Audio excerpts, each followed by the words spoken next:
ಕಳೆದ ವಾರ ಮಾತನಾಡಿದಂತಹ ವಿಷಯವನ್ನ ಇವತ್ತು ನಾನು ಮುಂದುವರಿಸಿ ಅದನ್ನ ಮುಕ್ತಾಯ ಮಾಡಲಿಕ್ಕೆ ನಾನು ಪ್ರಯತ್ನ ಮಾಡ್ತೇನೆ. ಮೊದಲನೇದಾಗಿ ಒಂದು ಕ್ಲಾರಿಫೈ ಮಾಡಿಕೊಂಡು ನಾನು ಮುಂದೆ ಹೋಗ್ಲಿಕ್ಕೆ ನಾನು ಇಷ್ಟಪಡ್ತೇನೆ. ಏನಂತ ಹೇಳುವಾಗ what do you mean by church? ಸಭೆ ಅಂದ್ರೆ ಏನು? ಸಭೆ ಅಂದ್ರೆ ಅದು it is not a society. ಇದನ್ನ ನಾವು ಸ್ವಲ್ಪ ಚೆನ್ನಾಗಿ ಅರ್ಥ ಮಾಡ್ಕೊಳ್ಬೇಕು, ಕ್ಲಾರಿಫೈ ಕೂಡ ನಾವು ಮಾಡ್ಕೊಳ್ಬೇಕು. ಅದೊಂದು ಸಮಾಜ ಅಲ್ಲ. ಚರ್ಚ್ ಇಸ್ ನಾಟ್ ಎ ಸಮಾಜ.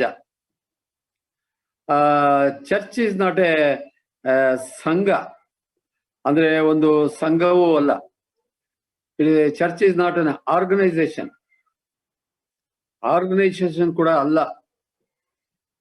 ಚರ್ಚ್ ಅಂದ್ರೆ ಇದು ದೇವರು ಅನಾದಿ ಕಾಲದಲ್ಲಿ ತನ್ನ ಹೃದಯದಲ್ಲಿ ಇಟ್ಟುಕೊಂಡಂತಹ ಒಂದು ಕರೆಯಲ್ಪಟ್ಟವರ ಒಂದು ಹೆಸರದು. ಚರ್ಚ್ ಅಂದ್ರೆ ಸಭೆ. ಇದು ದೇವರ ಅನಾದಿ ಸಂಕಲ್ಪದಲ್ಲಿ ಇಟ್ಕೊಂಡಿದ್ದದ್ದು. ಇದರಲ್ಲಿ ನಾವು ತಿಳ್ಕೊಳ್ಬೇಕಾದಂತ ವಿಷಯ ಏನಂತ ಹೇಳುವಾಗ, church is not an organisation ಎಂಬಂತ ಸತ್ಯ ನಮ್ಮೆಲ್ಲರಿಗೆ ಬಹಳ ಸ್ಪಷ್ಟವಾಗಿ ತಿಳಿದಿರ್ಬೇಕು. ಯಾಕೆಂತ ಹೇಳುವಾಗ ಬಹಳ ಸಭೆಗಳಲ್ಲಿ ನಾವು ನೋಡ್ತೇವೆ. ಏನಂತ ಹೇಳುವಾಗ ಸಭೆಗಳಲ್ಲಿ ಸಭೆ ಕೂಡ ನಡೆಯುತ್ತೆ, ಅದ್ರ ಜೊತೆಲಿ ಒಂದು ಕೆಲವು ಆರ್ಗನೈಸೇಷನ್ ಕೂಡ ನಡೀತದೆ. ಈ ಆರ್ಗನೈಸೇಷನ್, ಒಂದು ಸಭೆಯಲ್ಲಿ ಆರ್ಗನೈಸೇಷನ್ ಇರುವಂಥದ್ದು ಇದು ಸತ್ಯವೇದಕ್ಕೆ ಅನುಸಾರವಾದದ್ದಲ್ಲ. ಇದು ಸತ್ಯವೇದಕ್ಕಿಂತ ಹೊರತಾಗಿರುವಂತಹ ಒಂದು ವಿಷಯ. ಆದ್ರಿಂದ ಅದನ್ನ ನಾವು ಸಭೆಯೊಳಗೆ ತರಬಾರದು ಅಥವಾ ಸೇರಿಸಬಾರದು. Church is not an organisation, but church is an organism. ಅಂದ್ರೆ ಸಭೆ ಅಂದ್ರೆ ಅದೊಂದು ಜೀವವುಳ್ಳಂತಹ ಒಂದು ಒಂದು ಗುಂಪು, ವಿಶ್ವಾಸಿಗಳ ಗುಂಪು, ಜೀವ ಹೊಂದಿದಂಥವರು. ಈ ಸಭೆಯೊಳಗೆ ಜೀವ ಉಂಟು. ಸಭೆ ಅಂತ ಹೇಳುವಾಗ ಅದು ಬಹಳ ಅದ್ಭುತವಾದಂತಹ ಒಂದು ವಿಷಯವನ್ನ ನಾವು ದೇವರ ವಾಕ್ಯದಲ್ಲಿ ನಾವು ನೋಡ್ತಾ ಬರ್ತೇವೆ. ಈಗ ನನ್ನ ಈ ವಿಷಯವನ್ನ ನಾನು ಮುಂದುವರಿಸ್ತೇನೆ.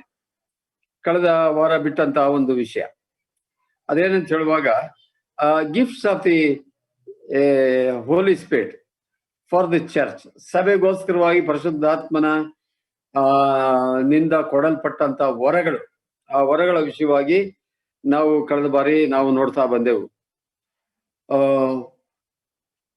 ನಾವು ಮೊದಲನೇ ಕೊರಿಂಥ ಪತ್ರಿಕೆ 12ನೇ ಅಧ್ಯಾಯದಿಂದ 14ನೇ ಅಧ್ಯಾಯದವರೆಗೆ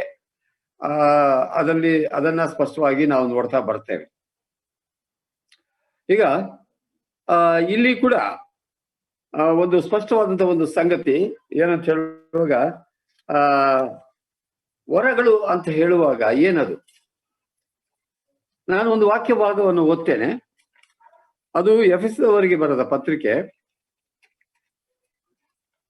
4ನೇ ಅಧ್ಯಾಯ, ಎಫೆಸ 4ನೇ ಅಧ್ಯಾಯ.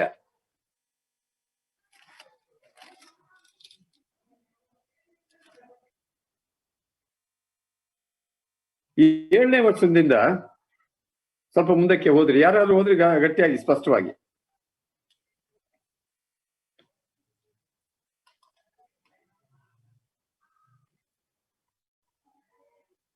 ಎಲ್ಲ ಬಂದಿದ್ದಾರ?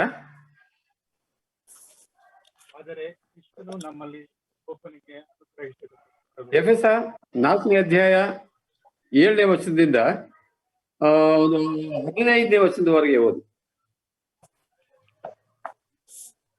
ಆದರೆ ಕೃಷ್ಣನು ನಮ್ಮಲ್ಲಿ ಒಬ್ಬೊಬ್ಬರಿಗೆ ಅನುಗ್ರಹಿಸಿದ ಪ್ರಕಾರವೇ ಅವನವನಿಗೆ ದೊರಕಿದೆ.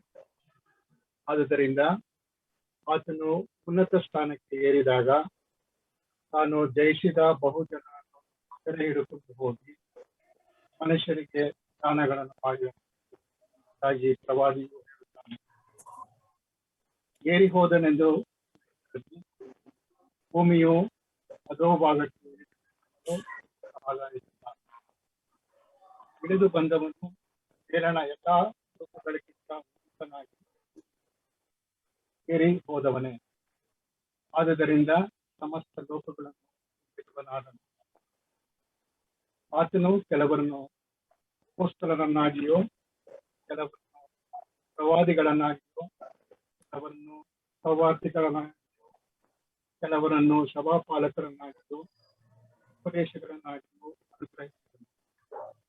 ನಾವೆಲ್ಲರೂ ನಂಬಿಕೆಯಿಂದಲೂ ದೇವಕುಮಾರನ ಜ್ಞಾನದಿಂದಲೂ ಸಾಗುವ ಹೊಂದಿ ಪ್ರವೀಣತೆಗೆ ಬಂದವರಾಗಿ ಕ್ರಿಸ್ತನ ಪರಿಪೂರ್ಣತೆಯೆಂಬ ಪ್ರಮಾಣವನ್ನು ಮುಟ್ಟುವ ತನಕ ದೇವಜನರನ್ನು ಕೆಲಸಕ್ಕೋಸ್ಕರವೂ ಸಭೆಯ ಸೇವೆಗೋಸ್ಕರವೂ ಕ್ರಿಸ್ತನ ದೇಹ ಅಭಿವೃದ್ಧಿ ಆಗೋದಕ್ಕೋಸ್ಕರವೂ ಆತನು ಇವರನ್ನು ಅನುಗ್ರಹಿಸಿದನು.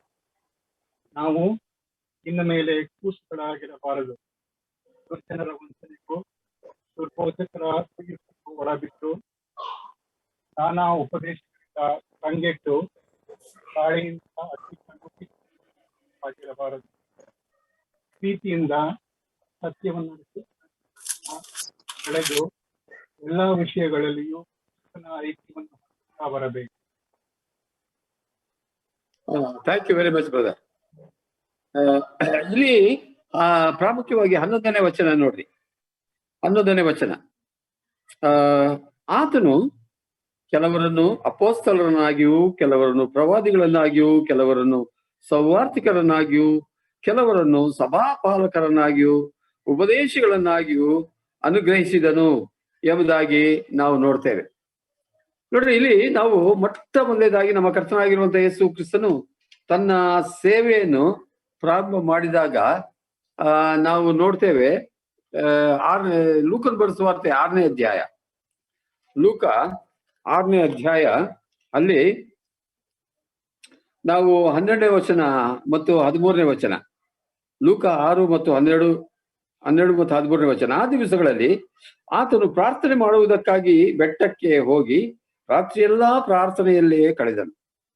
ಬೆಳಗಾದ ಮೇಲೆ ಆತನು ತನ್ನ ಶಿಷ್ಯರನ್ನು ಹತ್ತಿರಕ್ಕೆ ಕರೆದು ಅವರಲ್ಲಿ 12 ಮಂದಿಯನ್ನು ಆರಿಸಿಕೊಂಡು ಅವರಿಗೆ ಅಪೊಸ್ತಲರೆಂದು ಹೆಸರಿಟ್ಟನು. ಈಗ ಇದೇ ಅಪೊಸ್ತಲರ ವಿಷಯವಾಗಿ ನಾವು ಎಫೆಸ ಪತ್ರಿಕೆ 4ನೇ ಅಧ್ಯಾಯ 11ನೇ ವಚನದಲ್ಲಿ ನಾವು ಓದಿದೆವು. ಈಗ ನಿಮ್ಗೆ ಸ್ವಲ್ಪ ಆಶ್ಚರ್ಯವಾಗಬಹುದು ಅಂತ ಅನಿಸುತ್ತೆ. ಯಾಕೆಂದ್ರೆ ನಾವು ವರಗಳ ಕುರಿತಾಗಿ ಇವತ್ತು ಧ್ಯಾನ ಮಾಡ್ಲಿಕ್ಕೆ ಹೊರಟಿರುವಾಗ ಈ ಅಪೊಸ್ತಲರ ವಿಷಯ ಯಾಕೆ ಓದ್ದೆ ಅಂತ ನಿಮ್ಗೆ ಅನ್ಸಿರಬಹುದು. ಇರ್ಲಿ, ಈಗ ಮೊದಲನೇದಾಗಿ ನಾವು ನೋಡ್ತೇವೆ ಏನಂತ ಹೇಳುವಾಗ, ಕರ್ತನಾದ ಯೇಸು ಕ್ರಿಸ್ತನು ಆತನು ಇಲ್ಲಿ ಅನೇಕರನ್ನ ಆರಿಸ್ಕೊಳ್ತಾನೆ. ಯಾರನ್ನ? ಅಪೊಸ್ತಲರನ್ನ, ಪ್ರವಾದಿಗಳನ್ನ, ಸೌವಾರ್ತಿಕರನ್ನ, ಸಭಾಪಾಲಕರನ್ನ, ಉಪದೇಶಿಗಳನ್ನ ಆತನು ಆರಿಸ್ಕೊಳ್ತಾನೆ. ಹಾಗಾದ್ರೆ ನಾವು ಧ್ಯಾನ ಮಾಡುವಂತ ವಿಷಯಕ್ಕೂ ಇದಕ್ಕೂ ಏನ್ ಸಂಬಂಧ ಅಂತ ಒಂದ್ ವೇಳೆ ನಿಮ್ಗೆ ಅನಿಸ್ಬೋದು. ಇಲ್ಲಿ ನಾವು ಓದಿದಂತ ಈ ವ್ಯಕ್ತಿಗಳಿದ್ದಾರೆ ನೋಡ್ರಿ, ಬಹಳಷ್ಟು ವ್ಯಕ್ತಿಗಳು ದೇವರ ವಾಕ್ಯ ನಮಗೆ ತಿಳಿಸ್ತದೆ. ಏನು, ಅಪೊಸ್ತಲರು ಕೆಲವರನ್ನು ಅಪೊಸ್ತಲರನ್ನಾಗಿಯೂ, ಕೆಲವರನ್ನು ಪ್ರವಾದಿಗಳನ್ನಾಗಿಯೂ, ಕೆಲವರನ್ನು ಸವಾರ್ಥಿಕರನ್ನಾಗಿಯೂ, ಕೆಲವರನ್ನು ಸಭಾಪಾಲಕರನ್ನಾಗಿಯೂ, ಉಪದೇಶಗಳನ್ನಾಗಿಯೂ ಅನುಗ್ರಹಿಸಿದನು. ಇವರೆಲ್ಲ ಯಾರು? ಇವರೆಲ್ಲ ಯಾರು ಗೊತ್ತಾ? ಇವರೆಲ್ಲ ಯಾರು ಅಂದ್ರೆ ದೇವರು ಸಭೆಗೆ ಅನುಗ್ರಹಿಸಿದಂತಹ ಅಥವಾ ವರವಾಗಿ ಅನುಗ್ರಹಿಸಲ್ಪಟ್ಟಂತ ಸೇವಕರುಗಳು. ದೇವರು ಸಭೆಗೆ ವರವಾಗಿ ಕೊಟ್ಟ ಇವರನ್ನ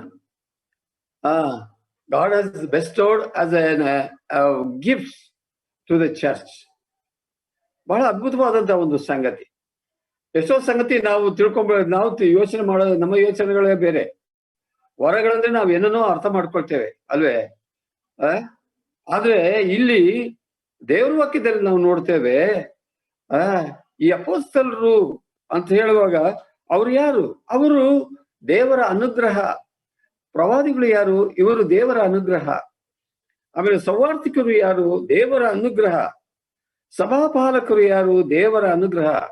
ಉಪದೇಶಗಳು ಯಾರು? ದೇವರ ಅನುಗ್ರಹ.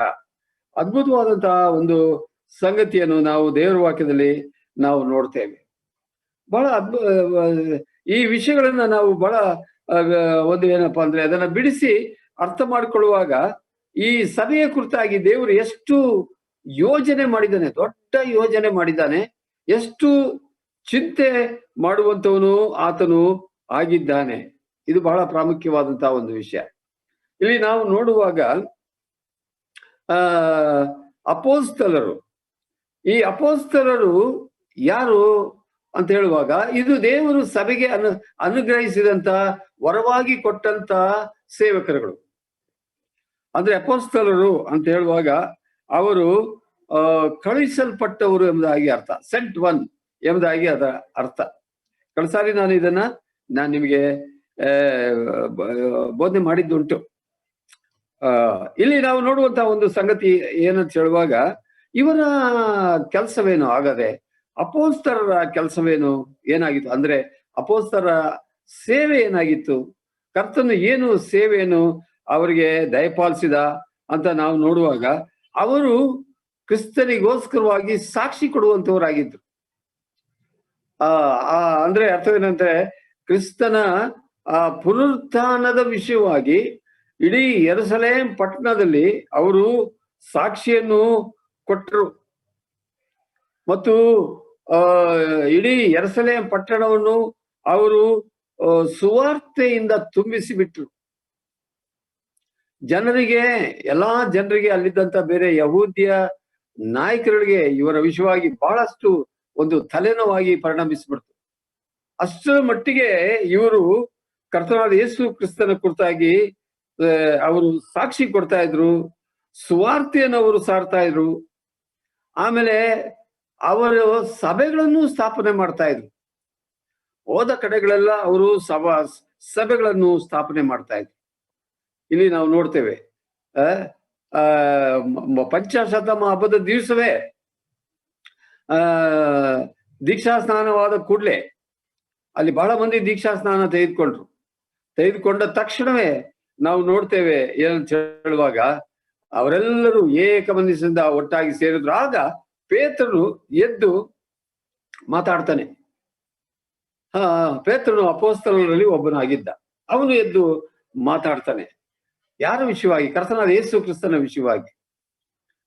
ಈ ಅಪೊಸ್ತಲರ ಒಂದು ಆದ್ಯ ಕರ್ತವ್ಯ ಏನಾಗಿತ್ತು ಅಂತ ಹೇಳುವಾಗ ಕರ್ತನಾದ ಯೇಸು ಕ್ರಿಸ್ತನಿಗಾಗಿ ಅವರು ಸಾಕ್ಷಿ ಕೊಡುವಂತವರಾಗಿದ್ರು. ಈ ಅಪೊಸ್ತಲರಿಗೂ ಅಥವಾ ಅಲ್ಲಿದ್ದಂತ ಬೇರೆ ಶಿಷ್ಯ ಮಂಡಳಿಗೂ ಇದ್ದಂತ ಒಂದು ವ್ಯತ್ಯಾಸ ಏನ್ ವ್ಯತ್ಯಾಸ ಅಂತ ನಾವು ನೋಡಿದ್ರೆ, ನೋಡ್ರಿ, ಈ ಅಪೊಸ್ತಲರು ಅವರು ಕರ್ತನಾದ ಯೇಸು ಕ್ರಿಸ್ತನ ಅಂದ್ರೆ ಪುನರುತ್ಥಾನವಾದಂತ ಕರ್ತನಾದ ಯೇಸು ಕ್ರಿಸ್ತನನ್ನು ಅವರು ಮುಖಾಮುಖಿಯಾಗಿ ಕಂಡಿದ್ರು, ನೋಡಿದ್ರು. ಆದ್ರೆ ಬೇರೆ ಜನರು ನೋಡಿರ್ಲಿಲ್ಲ. ಕರ್ತನಾದ ಯೇಸು ಕ್ರಿಸ್ತನು ಸತ್ತೊಳದ ಜೀವಿತನಾಗಿ ಎದ್ದು ಬಂದ್ಮೇಲೆ ಬಹಳ ಮಂದಿ ನೋಡಿರ್ಲಿಲ್ಲ. ಆದ್ರೆ ಇವರು ಕರ್ತನನ್ನು ನೋಡಿದಂಥವರು ಆಗಿದ್ರು. ಆದ್ರಿಂದ ಅವರಲ್ಲಿ ಕರ್ತನಾದ ಯೇಸು ಕ್ರಿಸ್ತನ ಪುನರುತ್ಥಾನದ ವಿಷಯವಾದಂತ ಒಂದು ಸಾಕ್ಷಿ ಇಡೀ ಯೆರೂಸಲೇಮ್ ಪಟ್ಟಣವನ್ನ ಅವರು ತುಂಬಿಸಿಬಿಟ್ರು. ಮತ್ತು ಈಗ ಮೊದಲನೇದಾಗಿ ಅಪೊಸ್ತಲರು ದೇವರು ಕೊಟ್ಟ, ವರವಾಗಿ ಕೊಟ್ಟ.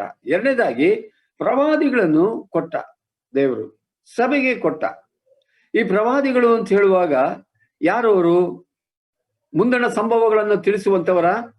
ಹಳೆ ಒಡಂಬಡಿಕೆಯಲ್ಲಿ ನಾವು ಅದನ್ನು ಓದ್ತೇವೆ. ಮುಂದೆ ಏನಾಗ್ತದೋ ಅದನ್ನು ತಿಳಿಸುತ್ತಾ ಇದ್ರು ಪ್ರವಾದಿಗಳೆಲ್ಲ, ಅಲ್ವೇ? ಆದ್ರೆ ಇಲ್ಲಿ ಹೊಸ ಒಡಂಬಡಿಕೆಯ ಪ್ರವಾದಿಗಳು ಇವರು ಯಾರು ಅಂತ ನಾವು ನೋಡುವಾಗ ಇವರು ಅಪೊಸ್ತಲರು ಸಾರಿದಂತ ಸುವಾರ್ತೆ ಅಥವಾ ಅವರು ಬೋಧಿಸಿದಂತ ಬೋಧನೆಗಳು ಅದು ಜನರಿಗೆ ಅರ್ಥ ಆಗ್ತಾ ಇರಲಿಲ್ಲ. ಯಾಕೆಂದ್ರೆ ಮೊಟ್ಟ ಮೊದಲನೇದಾಗಿ ಅವರು ಕೇಳಿದ್ರು. ಆಗ ಈ ಪ್ರವಾದಿಗಳು ಏನ್ ಮಾಡಿದ್ರು? ಅದನ್ನ ವಿವರಣೆ ಮಾಡಿ ಪವಿತ್ರಾತ್ಮ ಪ್ರೇರಣೆಯಿಂದ ಅದನ್ನ ವಿವರಿಸಿ ಜನರಿಗೆ ಅರ್ಥವಾಗುವಂತ ರೀತಿಯಲ್ಲಿ ಅದನ್ನ ಪ್ರಕಟಪಡಿಸಿದ್ರು, ಬೋಧಿಸಿದ್ರು. ಇದು ಈ ಕೆಲಸವನ್ನು ಮಾಡಿದ್ದು ಯಾರಂದ್ರೆ ಪ್ರವಾದಿಗಳು. ಆ ವಾಕ್ಯ ಕೇಳಿದ ತಕ್ಷಣವೇ ವಾಕ್ಯಗಳು ಅರ್ಥವಾಗ್ತಾ ಇರ್ಲಿಲ್ಲ. ಆದ್ರೆ ಈಗಲೂ ಅಷ್ಟೇನೆ, ಕೇಳಿದಾಕ್ಷಣವೇ ಒಂದು ಸಾರಿ ಕೆಲವು ಸಾರಿ ವಾಕ್ಯಗಳು ಅರ್ಥವಾಗುವುದಿಲ್ಲ, ಬೋಧನೆ ಅರ್ಥವಾಗುವುದಿಲ್ಲ. ನಾವು ಎಷ್ಟೋ ಸಾರಿ ಸುಮ್ಮನೆ ಕುತ್ಕೊಂಡು ಕೇಳ್ತೀವಿ ಅಷ್ಟೇ, ಆದ್ರೆ ಅವ್ರು ಏನ್ ಬೋಧನೆ ಮಾಡಿದ್ರು ಅದು ಅವ್ರಿಗೆ ಅರ್ಥವಾಗುವುದಿಲ್ಲ. ಆದ್ರೆ ಅದು ಅರ್ಥವಾಗಬೇಕಾದ್ರೆ ಕೇಳಿದಂತ ಆ ವಾಕ್ಯಗಳನ್ನ ನಾವು ತಿರುಗಿ ಅದನ್ನ ರಿವೈಸ್ ಮಾಡ್ಬೇಕ.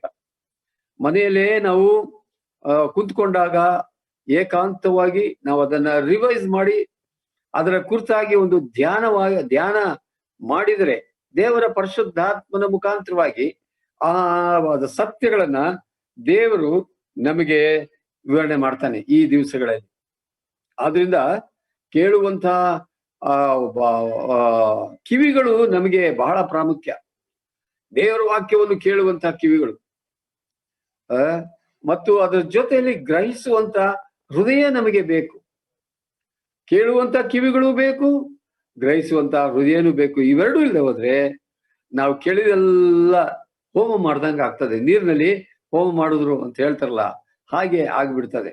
ಆದ್ರಿಂದ ಈ ಅಪೊಸ್ತಲರು ಮತ್ತು ಪ್ರವಾದಿಗಳ ಒಂದು ಕಾರ್ಯ ಅಥವಾ ಒಂದು ಸೇವೆ ಬಹಳ ವಿಶೇಷವಾದಂತ ಒಂದು ಸೇವೆ ಅವರದು ಆಗಿತ್ತು. ಇಂದಿನ ದಿವಸಗಳಲ್ಲಿ ಇವಾಗ ಒಂದು ಪ್ರಶ್ನೆ ಬರ್ತದೆ, ಏನಂತ ಹೇಳುವಾಗ, ಹೌದು, ಸಭೆಯ ಪ್ರಾರಂಭದಲ್ಲಿ ಅಪೊಸ್ತಲರಿದ್ರು, ಪ್ರವಾದಿಗಳಿದ್ರು, ನಿಜ. ಆದ್ರೆ ಈ ದಿವಸಗಳಲ್ಲಿ ಇರ್ಬೇಕಲ್ಲ ಅಂತ ಒಂದು ವೇಳೆ ಪ್ರಶ್ನೆ ಮಾಡುವುದಾದ್ರೆ, ಈ ದಿವಸಗಳಲ್ಲಿ ಅಪೊಸ್ತಲರು ಇದ್ದಾರಾ ಎಂಬುದಾಗಿ ಹೇಳುವುದಾದ್ರೆ, ಕೆಲವರು ನಮ್ಮ ಪೆಂತೆಕೋಸ್ತ್ ಸಭೆಯ ಸಹೋದರಗಳು ಹೇಳುವಂಥದ್ದು ಏನಂತ ಹೇಳುವಾಗ, ಅಪೊಸ್ತಲರು ಇದ್ದಾರೆ ಅಂತ ಅವ್ರು ಹೇಳ್ತಾರೆ. ಯಾಕೆಂದ್ರೆ ನಾನು ಕಿವಿಯಾರೆ ಕೇಳಿದ್ದೀನಿ, ಅವ್ರು ಹೇಳುವಂತ ಮಾತುಗಳನ್ನ ನಾನ್ ಕೇಳಿದ್ದೇನೆ. ಆದ್ರೆ ದೇವರ ವಾಕ್ಯದ ಆಳಕ್ಕೆ ನಾವು ಹೋಗುವಾಗ, ಈಗ ಇಂದಿನ ದಿವಸಗಳಲ್ಲಿ ಅಪೊಸ್ತಲರು ಇದ್ದಾರಾ ಅಂತ ಒಂದು ಪ್ರಶ್ನೆಗಳನ್ನ ನಾವೇ ನಮ್ಮಲ್ಲಿ ಅಥವಾ ನಮ್ಮ ಸಭೆಗಳಲ್ಲಿ ಇದನ್ನ ಕ್ಲಾರಿಫೈ ಮಾಡುವುದಾದ್ರೆ, ಅಪೊಸ್ತಲರು ಇಲ್ಲ. ಈಗ ಯಾಕೆ ಅಪೊಸ್ತಲರು ಇಲ್ಲ ಅಂತ ನೀವು ಕೇಳುವುದಾದ್ರೆ, ದೇವ್ರ ವಾಕ್ಯ ಹೇಳ್ತದೆ ಇಲ್ಲ ಅಂತ ಹೇಳುತ್ತೆ. ಇವಾಗ ದೇವ್ರ ವಾಕ್ಯ ನಮ್ಗೆ ಏನ್ ಮಾಡಿದ್ರು, ಏನ್ ಓದಿದ್ರು, ನಮಗೆ ದೇವ್ರ ವಾಕ್ಯವೇ ಆಧಾರ, ಬೇರೆ ಯಾವುದು ಆಧಾರ ಅಲ್ಲ. ಅವ್ರೇನ್ ಹೇಳ್ತಾರೋ ಇವ್ರೇನ್ ಹೇಳ್ತಾರೋ ಅದು ನಮಗೆ ಬೇಕಾಗಿಲ್ಲ, ಅದ್ರ ಅವಶ್ಯಕತೆ ನಮಗೆ ಬೇಡವೇ ಬೇಡ. ನಮಗೆ ಸತ್ಯವೇದ ಏನ್ ಹೇಳ್ತದೆ ಅದು ಬಹಳ ಪ್ರಾಮುಖ್ಯವಾದಂಥದ್ದು. ಸತ್ಯವೇದ ಏನ್ ಹೇಳ್ತದೆ ಅಂತ ನಾವು ನೋಡುವಾಗ, ನೋಡ್ರಿ, ಕೊರಿಂಥ ಪತ್ರಿಕೆ, ಮೊದಲನೇ ಕೊರಿಂಥ ಪತ್ರಿಕೆ 13ನೇ ಅಧ್ಯಾಯ, ಅಲ್ಲಿ ಒಂದು ವಾಕ್ಯವನ್ನು ನಾವು ಓದ್ತೇವೆ. 13ನೇ ಅಧ್ಯಾಯ ಮತ್ತು 8ನೇ ವಚನದಿಂದ ನಾನು ಓದ್ತೇನೆ. 8ನೇ ವಚನದಿಂದ, ಪ್ರೀತಿ ಎಂದಿಗೂ ಬಿದ್ದು ಹೋಗುವುದಿಲ್ಲ, ಪ್ರವಾದನೆಗಳು ಇಲ್ಲದಂತಾಗುವು. ಪ್ರವಾದನೆಗಳು ಅಂದ್ರೆ ಅರ್ಥವೇನು? ಪ್ರವಾದಿಗಳು ಇಲ್ಲದಂತಾಗುವರು ಅಂತ ಅದರ ಅರ್ಥ. ಆಮೇಲೆ ವಾಣಿಗಳು ನಿಂತು ಹೋಗುವು, ವಿದ್ಯೆಯೂ ಇಲ್ಲದಂತಾಗುವುದು, ಅಪೂರ್ಣವಾಗಿ ತಿಳ್ಕೊಳ್ತೇವೆ, ಅಪೂರ್ಣವಾಗಿ ಪ್ರವಾದಿಸುತ್ತೇವೆ. ಆದ್ರೆ ಸಂಪೂರ್ಣವಾದದ್ದು ಬಂದಾಗ ಅಪೂರ್ಣವಾದದ್ದು ಇಲ್ಲದಂತಾಗುವುದು. ಈ ಅಪೂರ್ಣವಾದದ್ದು ಯಾವುದು ಅಂತ ನಾವು ನೋಡುವಾಗ, ಅಪೊಸ್ತಲರು ಅಥವಾ ಪ್ರವಾದಿಗಳು ಮಾತ್ರವಲ್ಲದೆ ಸಭೆಯ ಪ್ರಾರಂಭದಲ್ಲಿ ಅನುಗ್ರಹಿಸಲ್ಪಟ್ಟಂತ ಎಲ್ಲಾ ವಿಧವಾದಂತ ಮಹತ್ಕಾರ್ಯಗಳು,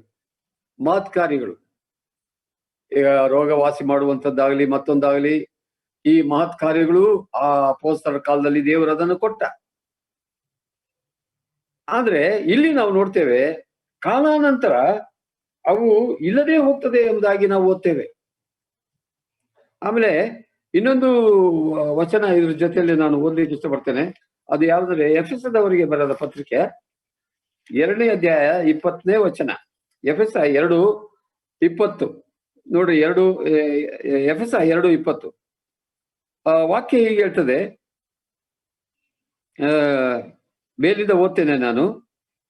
ಇನ್ನು ಮೇಲೆ ಪರದೇಶದವರು ಅನ್ಯರು ಆಗಿರದೆ ದೇವಜನರೊಂದಿಗೆ ಒಂದೇ ಸಂಸ್ಥಾನದವರು, ದೇವರ ಮನೆಯವರು ಆಗಿದ್ದೀರಿ. ಅಪೊಸ್ತಲರು, ಪ್ರವಾದಿಗಳು ಎಂಬ ಅಸ್ತಿವಾರದ ಮೇಲೆ ನೀವು ಮಂದಿರದೋಪಾದಿಯಲ್ಲಿ ಕಟ್ಟಲ್ಪಟ್ಟಿದ್ದೀರಿ. ಈಗ ಈ ಸಭೆಯನ್ನು ದೇವರು ಯಾವ್ದ್ರ ಮೇಲೆ ಕಟ್ಟಿದ್ದಾನೆ ಅಂತ ಹೇಳುವಾಗ, ಹೌದು, ಪ್ರಧಾನವಾಗಿ ಕರ್ತನಾದ ಯೇಸು ಕ್ರಿಸ್ತನು ಅಸ್ತಿವಾರ.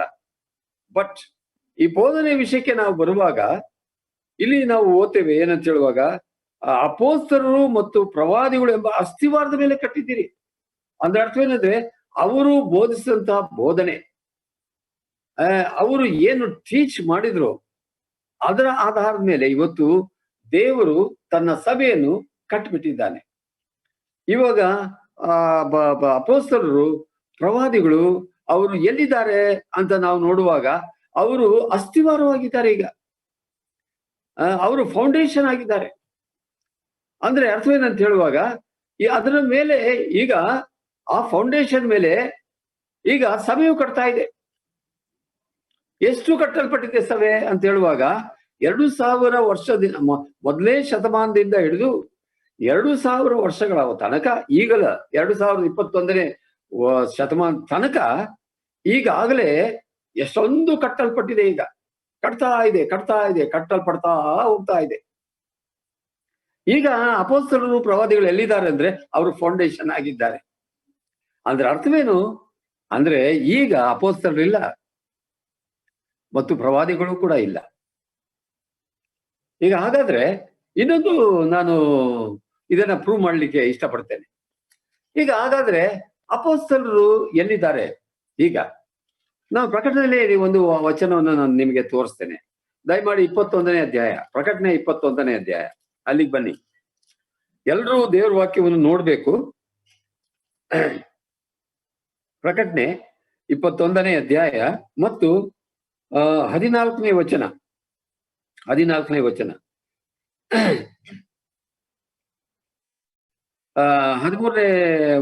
ವಚನದಿಂದ ಓದ್ತೇನೆ. ಆ ಪಟ್ಟಣಕ್ಕೆ ಎತ್ತರವಾದ ದೊಡ್ಡ ಪ್ರಕಾರವಿತ್ತು. ಅದಕ್ಕೆ 12 ಬಾಗಿಲುಗಳಿದ್ದವು. ಆ ಬಾಗಿಲುಗಳ ಬಳಿಯಲ್ಲಿ 12 ಮಂದಿ ದೇವದೂತರಿದ್ದರು. ಅವುಗಳ ಮೇಲೆ ಇಸ್ರಾಯೇಲರ 12 ಕುಲಗಳ ಹೆಸರುಗಳು ಬರೆದಿದ್ದವು. ಪೂರ್ವ ದಿಕ್ಕಿನಲ್ಲಿ 3 ಬಾಗಿಲುಗಳು, ಉತ್ತರ ದಿಕ್ಕಿನಲ್ಲಿ 3 ಬಾಗಿಲು, ದಕ್ಷಿಣ ದಿಕ್ಕಿನಲ್ಲಿ 3 ಬಾಗಿಲು, ಪಶ್ಚಿಮ ದಿಕ್ಕಿನಲ್ಲಿ 3 ಬಾಗಿಲುಗಳು ಇದ್ದವು. ಆ ಪಟ್ಟಣದ ಪ್ರಾಕಾರಕ್ಕೆ 12 ಅಸ್ತಿವಾರಗಳಿದ್ದವು. ನೋಡಿ, ಇದೇ ಬಹಳ ಪ್ರಾಮುಖ್ಯವಾದ ವಿಷಯ. ಆ ಪಟ್ಟಣಕ್ಕೆ 12 ಅಸ್ತಿವಾರಗಳಿದ್ದವು. ಅವುಗಳ ಮೇಲೆ ಯಜ್ಞದ ಕುರಿಯಾದ ತನ್ನ 12 ಮಂದಿ ಅಪೊಸ್ತಲರ ಹೆಸರುಗಳಿದ್ದವು. ಬರೀ 12 ಮಂದಿ ಅಪೊಸ್ತಲರ ಹೆಸರುಗಳು ಮಾತ್ರ ಅಲ್ಲಿತ್ತು. ಹಾಗಾದ್ರೆ ಇವರೆಲ್ಲರೂ ಏನಾಗಿದ್ದಾರೆ? ಅಪೊಸ್ತಲರು. ಅವರು ಈಗ ಸಭೆಗೆ ಅಸ್ತಿವಾರವಾಗಿದ್ದಾರೆ. ಎಷ್ಟೋ ಸತ್ಯವಾದಂತ ಮಾತು. ಹಾಗಾದ್ರೆ ಇವಾಗ ಅಪೊಸ್ತಲರು ಇದ್ದಾರಾ? ಇಲ್ಲ. ದೇವರ ವಾಕ್ಯದ ಪ್ರಕಾರವಾಗಿ ಅವರು ಇಲ್ಲ. ಕೆಲವರು ಹೇಳ್ಕೊಳ್ತಾರೆ, ನಾನು ಅಪೊಸ್ತಲನು, ಈ ಏನು 20ನೇ ಶತಮಾನದ ಅಪೊಸ್ತಲ, 21ನೇ ಶತಮಾನದ ಅಪೊಸ್ತಲ ಅಂತ ಹೇಳ್ಕೊಳ್ತಾರೆ. ಹೇಳ್ಕೊಳಕ್ಕೆ ಏನ್ ತೊಂದರೆ ಇಲ್ಲ, ಹೇಳ್ಕೊಳ್ಳಿ, ಪರವಾಗಿಲ್ಲ. ಆದ್ರೆ ದೇವರ ವಾಕ್ಯ ಏನ್ ಹೇಳ್ತದೋ ಅದು ಬಹಳ ಪ್ರಾಮುಖ್ಯ. ಸತ್ಯವೇದ ನಮಗೆ ಏನ್ ಹೇಳ್ತದೋ ಅದು ಪ್ರಾಮುಖ್ಯ. ಅದ್ರ ಮೇಲೆ ನಾವು ಎಲ್ಲಾ ಸತ್ಯಗಳನ್ನ ನಾವು ತಿಳ್ಕೊಳ್ಬೇಕಾಗಿರ್ತದೆ. ಇಲ್ಲಿ ನಾವು ನೋಡ್ತೇವೆ, ಈ ಪ್ರವಾದಿಗಳು, ಅಪೊಸ್ತಲರು ಮತ್ತು ಪ್ರವಾದಿಗಳು ಇನ್ನೊಂದು ವಿಷಯವನ್ನ ಅವರು ಸಭೆಗೆ ತಿಳಿಸ್ತಾ ಇದ್ರು. ಏನಪ್ಪಾ ಅಂದ್ರೆ, ಅವರು ಸಭೆಗೆ ಅವರು ಭಕ್ತಿ ಅಭಿವೃದ್ಧಿಯನ್ನು ಉಂಟು ಮಾಡ್ತಾ ಇದ್ರು. ಸಭೆಯನ್ನು ಅವರು ಎಡಿಫೈ ಮಾಡ್ತಾ ಇದ್ರು. ಅದನ್ನ ನಾವು ಮೊದಲನೇ ಕೊರಿಂಥ ಪತ್ರಿಕೆ 14ನೇ ಅಧ್ಯಾಯ ಮತ್ತು 3ನೇ ವಚನದಲ್ಲಿ ನಾವು ಅದನ್ನು ಓದ್ತೇವೆ. ಮೊದಲನೇ ಕೊರಿಂಥ ಪತ್ರಿಕೆ 14ನೇ ಅಧ್ಯಾಯ ಮತ್ತು 3ನೇ ವಚನ. ಇಲ್ಲಿ ನಾವು ನೋಡ್ತೇವೆ ಏನಂತ ಹೇಳುವಾಗ,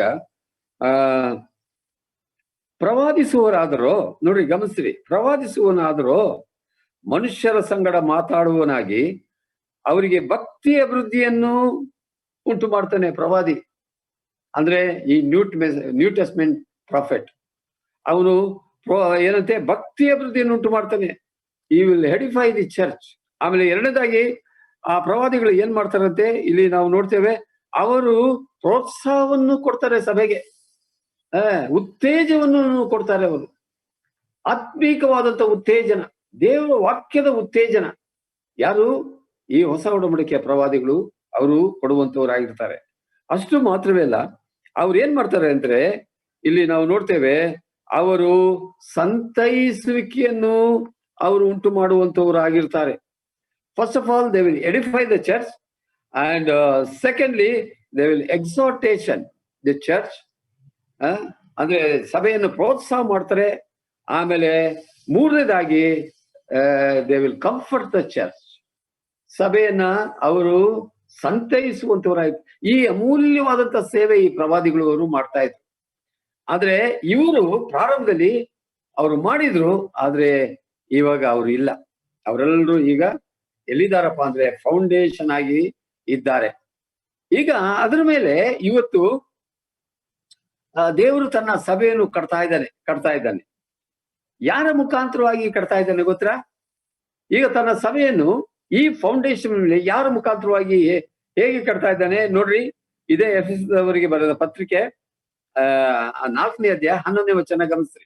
11ನೇ ವಚನ ಇಲ್ಲಿ ನಾವು ನೋಡ್ತೇವೆ ಅಂದ್ರೆ, ಆದ್ದರಿಂದ ಆತನು ಕೆಲವರನ್ನು ಅಪೊಸ್ತಲರನ್ನಾಗಿಯೂ ಕೆಲವರನ್ನು ಪ್ರವಾದಿಗಳನ್ನಾಗಿಯೂ, ಈಗ ಅವರಿಬ್ಬರು ಇಲ್ಲ, ಕೆಲವರನ್ನು ಸವಾರ್ಥಿಕರನ್ನಾಗಿಯೂ ಕೆಲವರನ್ನು ಸಭಾಪಾಲಕರನ್ನಾಗಿಯೂ ಕೆಲವರನ್ನು ಉಪದೇಶಿಗಳನ್ನಾಗಿಯೂ ಅನುಗ್ರಹಿಸಿದನು ಎಂಬುದಾಗಿ ನಾವು ಓದ್ತೇವೆ. ಇವಾಗ ಇವರೆಲ್ಲರ ಕರ್ತವ್ಯ ಏನು? ದೇವರು ಇವರಿಗೆ ಏನ್ ಸೇವೆ ಕೊಟ್ಟ? ಯಾರಿಗೆ? ಸವಾರ್ಥಿಕರಿಗೆ, ಸಭಾಪಾಲಕರಿಗೆ, ಉಪದೇಶಿಗಳಿಗೆ. ನಾವು ನೋಡ್ತೇವೆ ಏನಂದ್ರೆ, ಈ ಸವಾರ್ಥಿಕರು ಅವರ ಕರ್ತವ್ಯವೇನು? ಅವರ ಕರ್ತವ್ಯ ಏನಂತ ಹೇಳುವಾಗ, ಅವರು ಸುವಾರ್ತೆಯನ್ನು ಸಾರುವಂಥದ್ದು. ಹೋದ್ ಕಡೆ ಎಲ್ಲ ಸುವಾರ್ತೆ ಸಾರುವಂಥದ್ದು. ಒಂದು ಕಡೆ ಸುವಾರ್ತೆ ಸಾರಿದ ಮೇಲೆ ಅವರು ಅಲ್ಲಿ ಇರ್ತಾ ಇರ್ಲಿಲ್ಲ. ಅಲ್ಲಿಂದ ಅವರು ತಿರುಗಿ ಬೇರೆ ಕಡೆಗೆ ಹೋಗ್ತಾ ಇದ್ರು, ಅಲ್ಲಿ ಸುವಾರ್ತೆ ಸಾರ್ತಾ ಇದ್ರು. ತಿರುಗಿ ಅಲ್ಲಿ ಸುವಾರ್ತೆ ಸಾರಿದ ಮೇಲೆ ಇನ್ನೊಂದು ಬೇರೆ ಕಡೆ ಹೋಗ್ತಾ ಇದ್ರು. ಅಂದ್ರೆ ಅರ್ಥವೇನಂದ್ರೆ, ಅವರನ್ನ ಉತ್ತೇಜನ ಪಡಿಸ್ತಾ ಇದ್ರು. ಅಲ್ಲಿ ಸುವಾರ್ತೆಯನ್ನು ಸಾರಿ ಅವರನ್ನ ಕ್ರಿಸ್ತ ನಂಬಿಕೆಗೆ ಅವರು ಪ್ರೋತ್ಸಾಹ ಪಡಿಸ್ತಾ ಇದ್ರು. ನಂಬಿದಂಥವರನ್ನ ಅವ್ರೇನ್ ಮಾಡ್ತಾ ಇದ್ರು? ಉತ್ತೇಜನ ಪಡಿಸಿ ಅವರನ್ನ ಸಭೆಗೆ ಅವರು ಸೇರಿಸ್ತಾ ಇದ್ರು. ಈ ಸೌವಾರ್ಥಿಕರು, ಈ ಸುವಾರ್ಥಿಕರು ಅಂದ್ರೆ ಅದೇ ಅರ್ಥ. ಇವತ್ತಿನ ದಿವಸಗಳಲ್ಲಿ ಈ ಸುವಾರ್ಥಿಕರು ಅನ್ನುವಂಥದ್ದು ಬಹಳ ಚೀಪ್ ಬೋಧನೆ ಆಗ್ಬಿಟ್ಟಿದೆ. ಈಗ ಬಹಳ ಮಂದಿ ಇಟ್ಕೊಳ್ತಾರೆ ಸುವಾರ್ಥಿಕರು, ಆದ್ರೆ ಅವರು ಸುವಾರ್ಥಿಕರ ಕೆಲಸನೇ ಮಾಡೋದಿಲ್ಲ. ಇದು ಬಹಳ ಪ್ರಾಮುಖ್ಯವಾದ ಸಂಗತಿ. ಅವರಿಗೆ ದೇವರು ಏನ್ ಡೆಸಿಗ್ನೇಷನ್ ಕೊಟ್ಟಿದ್ದಾನೆ, ಅದರ ಕೆಲಸವನ್ನು ದೇವರು ಅಪೇಕ್ಷಿಸ್ತಾನೆ. ಅದನ್ನ ಅವರು ಯಾವಾಗಲೂ ಮಾಡುವಂತವ್ರಾಗಿರ್ಬೇಕು. ಆಮೇಲೆ ಇವರು ನೋಡ್ರಿ, ಆಮೇಲೆ ಇಲ್ಲಿ ನಾವು ಓದ್ತೇವೆ, ಇನ್ನೂ ಕೆಲವರನ್ನು ಸಭಾಪಾಲಕರನ್ನಾಗಿ ಆತನು ಕೊಟ್ಟನು. ಸಭಾಪಾಲಕರು ಅಂದ್ರೆ ಅರ್ಥವೇನು? ಅವರು ಸಭೆಯನ್ನು ನಡೆಸುವಂತವರು, ಸಭೆಯ ಹಿರಿಯರು ಅಂತ ನಾವು ಬೇರೆ ಬೇರೆ ಪತ್ರಿಕೆಗಳಲ್ಲಿ ನಾವು ಓದ್ತೇವೆ. ಸಭಾ ಹಿರಿಯರುಗಳೇ ಅವರು ಸಭಾಪಾಲಕರು. ಅಂದ್ರೆ ಸಭೆಯನ್ನು ನಡೆಸುವಂತವರು, ಸಭೆಯನ್ನು ಪೋಷಿಸುವಂತವರು, ಸಭೆಯನ್ನು ಉತ್ತೇಜನ ಪಡಿಸುವಂತವರು, ಸಭೆಯ ಕಾರ್ಯಗಳನ್ನು ಜಾಗರೂಕತೆಯಿಂದ ನಡೆಸುವಂತವರು ಅವರು ಆಗಿದ್ರು ಸಭಾಪಾಲಕರು. ಇವತ್ತು ಆ ಸಭಾಪಾಲಕರೇ ಸಭಾ ಹಿರಿಯರುಗಳು.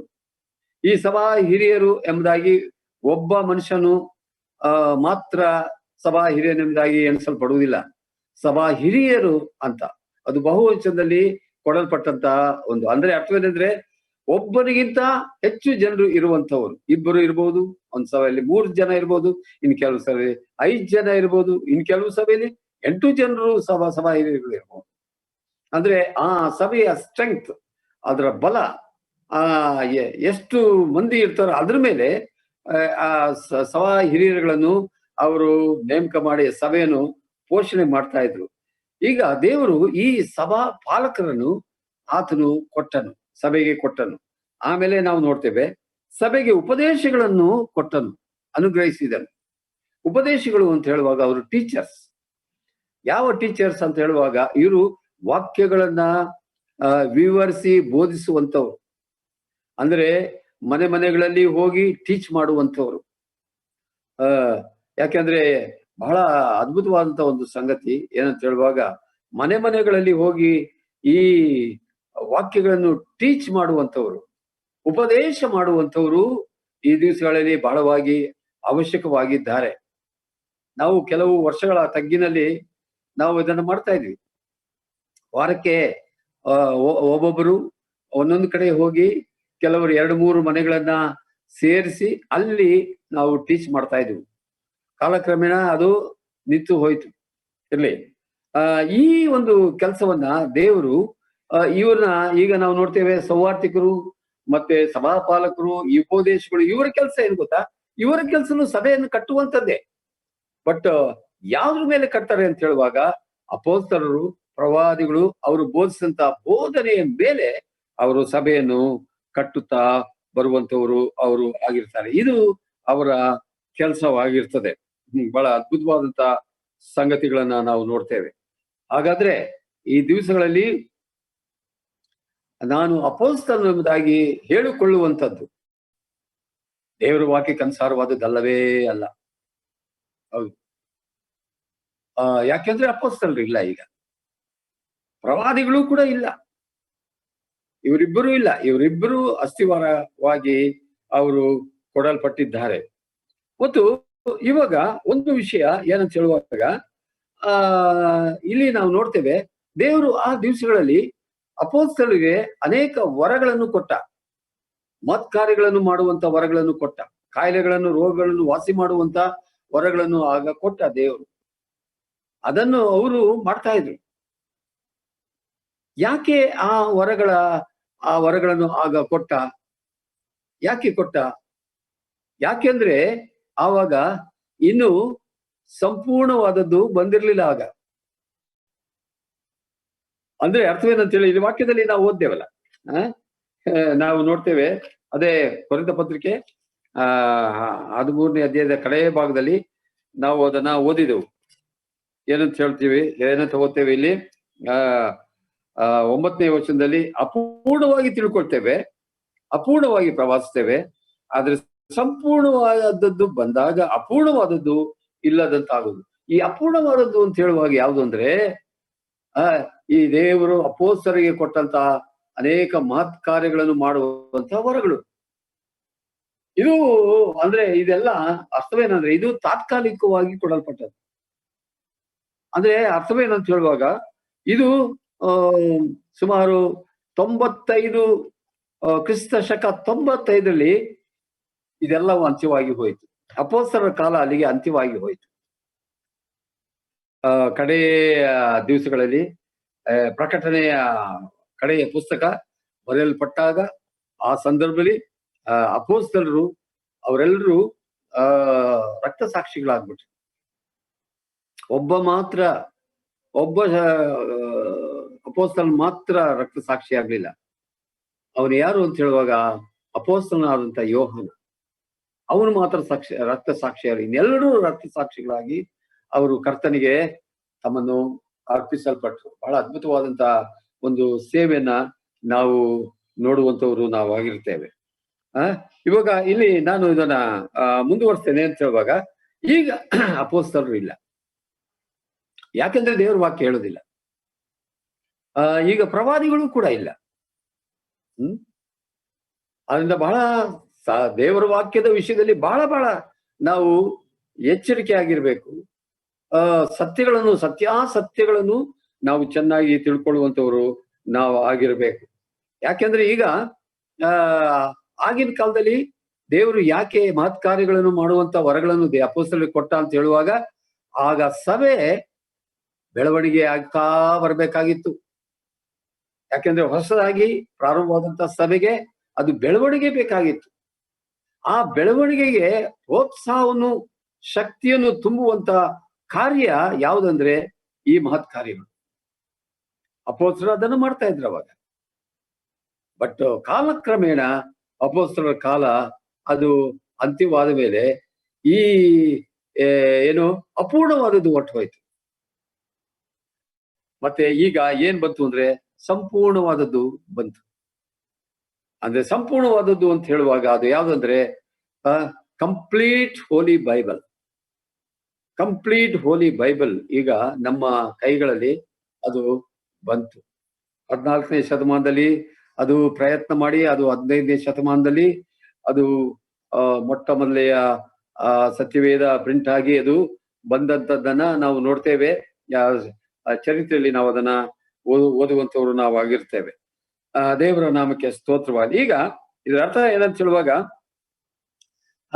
ಈ ಸಂಪೂರ್ಣವಾದಂತ ಈ ಸತ್ಯವೇದ ನಮ್ಮ ಎಲ್ಲಾ ಸಂದೇಹಗಳಿಗೆ ಪರಿಪೂರ್ಣವಾದಂತ ಅಕ್ಯುರೇಟ್ ಉತ್ತರವನ್ನು ಸತ್ಯವೇದ ಕೊಡ್ತದೆ ಇವತ್ತು.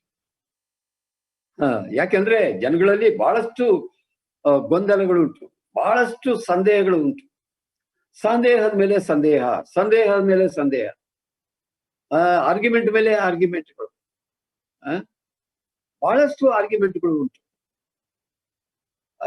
ಕೆಲವು ಕಡೆಗಳಲ್ಲಿ, ಕೆಲವು ಪಟ್ಟಣಗಳಲ್ಲಿ ನಾವು ಕೇಳ್ತಾ ಬಂದು ಏನಂತ ಹೇಳುವಾಗ, ಸಭೆ ಸಂಕಟ ಕಾಲವನ್ನು ದಾಟಿ ಹೋಗ್ತದೆ. ಕೆಲವು ಜನರು, ಕೆಲವರು ಕ್ರೈಸ್ತರು ಸಭೆ ಸಂಕಟದವನ್ನು ದಾಟಿ ಹೋಗುವುದಿಲ್ಲ ಅಂತ ಕೆಲವು ವಿಶ್ವಾಸಿಗಳು. ಕೆಲವು ಒಂದು ಪಟ್ಟಣಗಳಲ್ಲಿ ಈ ವಿಷಯದಲ್ಲಿ ಆರ್ಗ್ಯುಮೆಂಟ್ ಆಗಿ ಆಗಿ ಆಗಿ ಕಡೆಗೆ ಬಹಳಷ್ಟು ಸಭೆಗಳು ಒಡೆದು ಹೋಯ್ತಂತೆ, ಬೇರೆ ಬೇರೆ ಆಗ್ಬಿಟ್ರು ಆ ಜನರು. ಕಾರಣವೇನಂದ್ರೆ ಬಿಕಾಸ್ ಆಫ್ ಅಂತ ಹೇಳುವ ಆ ಡೌಟ್ಸ್ ಏನ್ ಮಾಡ್ತದೆ ಅಂದ್ರೆ ಆರ್ಗ್ಯುಮೆಂಟ್ಗಳನ್ನ ಕ್ರಿಯೇಟ್ ಮಾಡ್ತದೆ. ಒಂದು ಏನು ಪ್ರತಿಯಾಗಿ ಆರ್ಗ್ಯುಮೆಂಟ್, ಕೆಲವರು ವಿರೋಧವಾಗಿ ಆರ್ಗ್ಯುಮೆಂಟ್ಗಳು, ಹೀಗೆ ಇಬ್ರು ಆರ್ಗ್ಯುಮೆಂಟ್ಗಳು ಮಾಡಿ ಮಾಡಿ ಮಾಡಿ ಕಡೆಗೆ ಆ ಸಭೆ ಒಡೆದೋಗಿ ಚೂರ್ ಚೂರ್ ಆಯಿತು. ಇದಕ್ಕೆ ಕಾರಣಕರ್ತರು ಯಾರು ಗೊತ್ತಾ? ಸೈತಾನ. ಆದ್ರಿಂದ ನಾವು ಈ ಸಂಪೂರ್ಣವಾದದ್ದು ಬಂದಾಗ ಅಪೂರ್ಣವಾದದ್ದು ಹೊರಟೋಗ್ತದೆ. ಈ ಸತ್ಯಗಳನ್ನ ನಾವು ತಿಳ್ಕೊಂಡ್ರೆ ಖಂಡಿತವಾಗಿಯೂ ನಾವು ಯಾವ ವಿಷಯದಲ್ಲಿಯೂ ಕನ್ಫ್ಯೂಷನ್ ಆಗುವುದಿಲ್ಲ. ಅದನ್ನ ಬಹಳ ಎಚ್ಚರಿಕೆ ಆಗಿರ್ಬೇಕು. ಈಗ ನಾವು ನೋಡ್ತೇವೆ ಏನಂತ ಹೇಳುವಾಗ, ಈ ಸಿಖ್ ವಿಷಯದಲ್ಲಿ ಇನ್ನೊಂದು ಕ್ಲಾರಿಫೈ ಮಾಡಿ ನಾನು ಮುಂದೆ ಹೋಗ್ತೀನಿ. ಏನಂತ ಹೇಳುವಾಗ, ಆಗ ಒಂದು ಇನ್ಸ್ಟೆಂಟ್ ಹೀಲಿಂಗ್ ಇತ್ತು. ಅವಾಗ ಪ್ರಾರಂಭದಲ್ಲಿ ಇನ್ಸ್ಟೆಂಟ್ ಅಂದ್ರೆ ಒಂದು ತ್ವರಿತವಾಗಿ, ಆ ದಿವಸಗಳಲ್ಲಿ ತ್ವರಿತವಾಗಿ ಶೀಘ್ರವಾಗಿ ವಾಸಿ ಮಾಡ್ತಾ ಇದ್ರು. ಅಪೊಸ್ತಲರು ಮಾಡ್ತಾ ಇದ್ರು ಅದನ್ನ. ಆದ್ರೆ ಅದೇನಾಯ್ತು, ಕಾಲಕ್ರಮೇಣ ಅದು ನಿಂತು ಹೋಯ್ತು, ಇಲ್ಲದೆ ಹೋಯ್ತು. ಯಾಕೆಂದ್ರೆ ಅಪೊಸ್ತಲರ ಕಾಲ ಅದು ಆದ ಮೇಲೆ ಈ ಇನ್ಸ್ಟೆಂಟ್ ಹೀಲಿಂಗು ಅದು ನಿಂತು ಹೋಯ್ತು. ಯಾಕೆ ನಿಂತು ಹೋಯ್ತು ಇನ್ಸ್ಟೆಂಟ್ ಹೀಲಿಂಗು? ಇವತ್ತು ಕೂಡ ಈ ಇನ್ಸ್ಟೆಂಟ್ ಹೀಲಿಂಗ್ ನ ಬಹಳ ಮಂದಿ ಮಾಡ್ತಾರೆ. ಆದ್ರೆ ಅದರಲ್ಲಿ ಬಹಳಷ್ಟು ಅನೇಕ ವಿಧವಾದಂತಹ ಗೊಂದಲಗಳು, ಕಲಹಗಳು ಬಹಳಷ್ಟು ತುಂಬಿ ಹೋಗಿರ್ತದೆ ಬಿಡ್ರಿ. ಆದ್ರೆ ನಾವು ನಿಜವಾದ ಸತ್ಯ ಏನೆಂಬುದಾಗಿ ನಾವು ತಿಳ್ಕೊಂಡ್ರೆ ಖಂಡಿತವಾಗಿಯೂ ಯಾವುದೇ ಗೊಂದಲಗಳು ನಮ್ಮ ತಲೆಯಲ್ಲಿ ಬರೋದಿಲ್ಲ. ಈ ಗೊಂದಲಗಳು ಯಾಕೆ ಬರ್ತಂದ್ರೆ ನಾವು ಸತ್ಯವನ್ನು ನಿಖರವಾಗಿ ನಾವು ತಿಳ್ಕೊಳ್ಳೋದಿಲ್ಲ. ಇದು ಬಹಳ ಅತಿ ಪ್ರಾಮುಖ್ಯವಾದಂತಹ ವಿಷಯ. ಈಗ ಆ ದಿವಸಗಳಲ್ಲಿ ಅಪೊಸ್ತಲರ ಕಾಲದಲ್ಲಿ ನಾವು ಉದಾಹರಣೆ ತಗೊಳ್ತೇನೆ. ಏನಂತ ಹೇಳುವಾಗ, ಅಪೊಸ್ತಲನು ಹೋಗಿ ಕೆಲವರಿಗೆ ರೋಗಿಗಳ ಮೇಲೆ ಕೈ ಇಟ್ಟಾಗ ಅವರಿಗೆ ವಾಸಿ ಆಗ್ತಾ ಇತ್ತು. ಕುಂಟನಿಗೆ ಅವರು ಕಾಲುಗಳನ್ನು ಕೊಟ್ರು, ಅವನಿಗೆ ಕಾಲು ಬಂತು. ಯೇಸು ಕ್ರಿಸ್ತನ ಹೆಸರಿನಲ್ಲಿ ಎದ್ದು ನಡೆದಾಡುವಂತ ಪೇತ್ರನು ಹೇಳಿದಾಗ ಅವನು ಕುಂಟ್ತಾ ಇದ್ದವನು ಅವನು ಹಾವು ಹಾರುತ್ತಾ ಅವನು ಅಪೊಸ್ತಲರ ಜೊತೆಯಲ್ಲಿ ಆಲಯದೊಳಗೆ ಹೊರಟೋದ ಎಂಬುದಾಗಿ ನಾವು ಓದ್ತೇವೆ. ಹಾಗೆ ಒಂದು ಇನ್ಸ್ಟೆಂಟ್ ಹೀಲಿಂಗ್ ಆಗ್ತಾ ಇತ್ತು ಅವಾಗ. ಬಟ್ ಇವಾಗಲೂ ಕೂಡ ಇನ್ಸ್ಟೆಂಟ್ ಹೀಲಿಂಗು ಆಗ್ತದಾ? ಹಾಗೆ ಎಲ್ಲಿಯೂ ನಾವು ಸತ್ಯವೇದದಲ್ಲಿ ನಾವು ನೋಡುವುದಿಲ್ಲ. ಈಗ ಇನ್ಸ್ಟೆಂಟ್ ಹೀಲಿಂಗು ಅದರ ಅವಶ್ಯಕತೆ ಇವಾಗ ಇಲ್ಲ.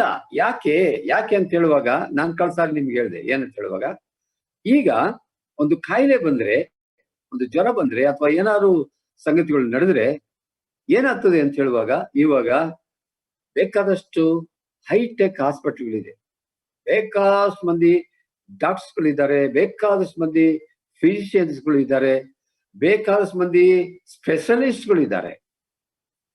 ಹೌದು, ಬಹಳ ಮಂದಿ ಅವ್ರನ್ನೇ ಹುಡ್ಕೊಂಡು ಹೋಗ್ತಾರೆ. ಈ ದಿವಸಗಳಲ್ಲಿ ಸ್ಪೆಷಲಿಸ್ಟ್ಗಳನ್ನೇ ಹುಡ್ಕೊಂಡು ಹೋಗ್ತಾರೆ. ಈಗ ಕಾಯಿಲೆ ಬಂದ ತಕ್ಷಣ ಎಲ್ಲಿಗೆ ಹೋಗ್ತಾರೆ ಅಂದ್ರೆ ಹಾಸ್ಪಿಟಲ್ಗೆ ಹೋಗ್ತಾರೆ, ಫಿಸಿಷಿಯನ್ಗಳನ್ನ ನೋಡ್ಲಿಕ್ಕೆ ಹೋಗ್ತಾರೆ, ಒಳ್ಳೊಳ್ಳೆ ಟ್ರೀಟ್ಮೆಂಟ್ಗಳನ್ನ ಈ ದಿವಸಗಳಲ್ಲಿ ತೆಗೆದುಕೊಳ್ತಾರೆ. ಈಗ ನನ್ನ ಪ್ರಶ್ನೆ ಏನಂತ ಹೇಳುವಾಗ, ಇವರೆಲ್ಲಿಂದ ಬಂದ್ರು ಇವರೆಲ್ಲ? ಈ ಹಾಸ್ಪಿಟಲ್ ಎಲ್ಲ ಎಲ್ಲಿಂದ ಬಂತು? ಈ ಡಾಕ್ಟರ್ಸ್ಗಳೆಲ್ಲ ಎಲ್ಲಿಂದ ಬಂದ್ರು? ಫಿಸಿಷಿಯನ್ಸ್ಗಳು ಎಲ್ಲಿಂದ ಬಂದ್ರು? ಇವೆಲ್ಲರೂ ದೇವರ ನಿರ್ಮಾಣ ಅಷ್ಟೇ. ದೇವರು ನಿರ್ಮಿಸಿದ ಈ ದಿವಸಗಳಲ್ಲಿ ದೇವರು ಇಂತಹ ವ್ಯಕ್ತಿಗಳನ್ನ ನಿರ್ಮಾಣ ಮಾಡಿದ. ಉದಾಹರಣೆ ಹಾಸ್ಪಿಟಲ್ಗಳು ನಿರ್ಮಾಣ ಮಾಡಿದ ಯಾರಪ್ಪ ಅಂದ್ರೆ ದೇವರೇ ನಿರ್ಮಾಣ ಮಾಡಿದ್ದು. ಅವ್ರ ಹೆಸರಲ್ಲಿ ಇರ್ಬೋದು ಹಾಸ್ಪಿಟ್ಲು, ಇವ್ರ ಹೆಸರಲ್ಲಿ ಇರ್ಬೋದು, ಅದು ಬೇರೆ ಬೇರೆ ವಿಷಯಗಳು. ಆದ್ರೆ ನಿರ್ಮಾಣ ಮಾಡಿದಂಥವನು ದೇವರು ತಾನೆ. ಎಲ್ಲಕ್ಕೆ ಮೂಲ ಕಾರಣ ಯಾರಪ್ಪ ಅಂದ್ರೆ ದೇವರು ತಾನೆ. ಇದನ್ನ ನಾವು ಚೆನ್ನಾಗಿ ಅರ್ಥ ಮಾಡ್ಕೊಳ್ಬೇಕಾಗಿದೆ. ದೇವರ ಸಹಾಯವಿಲ್ಲದೆ ಒಂದು ತಲೆ ಕೂದಲು ಕೂಡ ಕೆಳಗೆ ಉದುರುವುದಿಲ್ಲ. ದೇವರ ಸಹಾಯವಿಲ್ಲದೆ ಒಂದು ಹಾಸ್ಪಿಟ್ಲ್ ಕೂಡ ಇದುವರೆಗೂ ಸ್ಥಾಪನೆ ಆಗಲಿಲ್ಲ. ಎಲ್ಲದಕ್ಕೂ ದೇವರ ಸಹಾಯ ಬೇಕು. ಔಷಧಿಗಳನ್ನ ಕಂಡಿಡಿದ್ರು, ಸಿಡುಬಿಗೆ ಔಷಧಿ ಕಂಡಿಡಿದ್ರು, ಬೇರೆ ಬೇರೆ ರೋಗಗಳಿಗೆ ಔಷಧಿಗಳನ್ನ ಕಂಡಿಡಿದ್ರು. ಕೆಲವರು ವಿಜ್ಞಾನಿಗಳ ಹೆಸರುಗಳು ಇವತ್ತು ಇದೆ. ಅವರೆಲ್ಲ ಹೇಗೆ ಮಾಡಿದ್ರು ಗೊತ್ತಾ? ಅವರೆಲ್ಲ ಮಾಡಿದ್ದು ದೇವರ ಸಹಾಯದಿಂದ, ದೇವರ ಅದ್ಭುತವಾದಂತಹ ಸಹಾಯದಿಂದ ಅವರು ಔಷಧಿಗಳನ್ನೆಲ್ಲ ಕಂಡುಹಿಡಿದ್ರು. ಮತ್ತು ಇವತ್ತು ಕೂಡ ಅದು ಪ್ರಗತಿಯಲ್ಲಿದೆ. ಅಂದ್ರೆ ಅರ್ಥವೇನಂತ ಹೇಳುವಾಗ, ಈ ದಿವಸಗಳಲ್ಲಿ ಒಂದು ಮಾಡರ್ನ್ ಯುಗದಲ್ಲಿ ನಾವಿದ್ದೇವೆ. ಆದ್ರಿಂದ ಈಗ ನನ್ನ ಪ್ರಶ್ನೆ ಏನಂದ್ರೆ, ಹಾಗಾದ್ರೆ ರೋಗದಲ್ಲಿ ಬಿದ್ದಂಥವ್ರಿಗೆ ಇವಾಗ ಪ್ರಾರ್ಥನೆ ಬೇಡವಾ? ಪ್ರಾರ್ಥನೆ ಬೇಕು, ಖಂಡಿತವಾಗಿಯೂ ಬೇಕು. ಯಾಕೆಂದ್ರೆ ದೇವ್ರ ವಾಕ್ಯ ಹೇಳ್ತದೆ. ನಾವು ಅದನ್ನ ಯಾಕೋಬನ ಪತ್ರಿಕೆ ನಾವು ಓದ್ತೇವೆ. ತಿರುಗಿ ಅದನ್ನ ಓದ್ಲಿಕ್ಕೆ ನಾನು ಇಷ್ಟಪಡ್ತೇನೆ.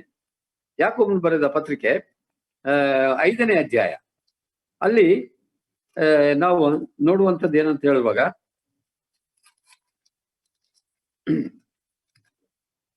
ನಿಮ್ಮಲ್ಲಿ ಬಾಧೆ ಪಡುವವನಿದ್ದಾನೋ ಅವನು ದೇವರನ್ನು ಪ್ರಾರ್ಥಿಸಲಿ, ನಿಮ್ಮಲ್ಲಿ ಸಂತೋಷ ಪಡುವವನಿದ್ದಾನೋ ಅವನು ಕೀರ್ತನೆ ಹಾಡಲಿ, ನಿಮ್ಮಲ್ಲಿ ಅಸ್ವಸ್ಥನಾಗಿರುವವನಿದ್ದಾನೋ ಅವನು ಸಭೆಯ ಹಿರಿಯರನ್ನು ಕರೆ ಕಳಿಸಲಿ.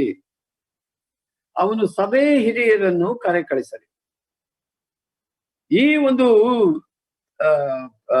ದೇವರ ವಾಕ್ಯದ ಒಂದು ಕ್ರಮವನ್ನ ನಾವು ಬಹಳವಾಗಿ ತಪ್ಪಿ ಬಿಡ್ತೇವೆ. ಬಹಳ ಎಚ್ಚರಿಕೆ ಆಗಿರ್ಬೇಕು.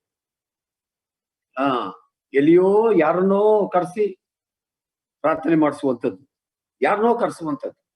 ಅವ್ರು ಸಭಾ ಹಿರಿಯರಲ್ಲ, ಮತ್ತೇನಲ್ಲ, ಅವ್ರನ್ನ ಕರೆಸಿ ಪ್ರಾರ್ಥನೆ ಮಾಡ್ತಾರೆ. ಪ್ರಾರ್ಥನೆ ಮಾಡೋದು ತಪ್ಪು ಅಂತ ನಾನು ಹೇಳೋದಿಲ್ಲ. ಬಟ್ ದೇವ್ರ ವಾಕ್ಯ ಯಾರನ್ನು ಕರೆಸಿ ಅಂತ ಹೇಳ್ತದೆ? ಸಭಾ ಹಿರಿಯನ್ನೇ ಕರೆಸ್ಬೇಕು. ಇದು ದೇವ್ರ ವಾಕ್ಯದ ಬೋಧನೆ. ಸಭಾ ಹಿರಿಯರಿಗೆ ಕರೆ ಕಳಿಸಲಿ. ಯಾಕೆ ಸಭಾ ಹಿರಿಯನೇ ಬೇಕು? ಯಾಕೆಂದ್ರೆ ಅವನು ಸಭೆಯ ಆತ್ಮಗಳನ್ನು ಕಾಯುವಂತವನು. ಸಭಾ ಹಿರಿಯನು ಸಭೆಯನ್ನು ಪೋಷಣೆ ಮಾಡುವಂತವನು, ಪಾಲನೆ ಮಾಡುವಂತವನು ಸಭಾ ಹಿರಿಯನು. ಸಭಾ ಹಿರಿಯನ ಮೇಲೆ, ಭುಜದ ಮೇಲೆ ದೇವರು ದೊಡ್ಡ ಜವಾಬ್ದಾರಿಕೆಯನ್ನು ಕೊಟ್ಟು ಅವನನ್ನ ದೇವರು ಉಪಯೋಗಿಸ್ತಾ ಇರುವಾಗ, ದೇವರು ಉಪಯೋಗಿಸಿದ ವ್ಯಕ್ತಿಗಳನ್ನ ನಾವು ಆಶ್ರಯಿಸದೆ ಬೇರೆ ಬೇರೆ ವ್ಯಕ್ತಿಗಳನ್ನ ನಾವು ಆಶ್ರಯಿಸಬಾರ್ದು. ಅದು ತಪ್ಪಾಗ್ತದೆ.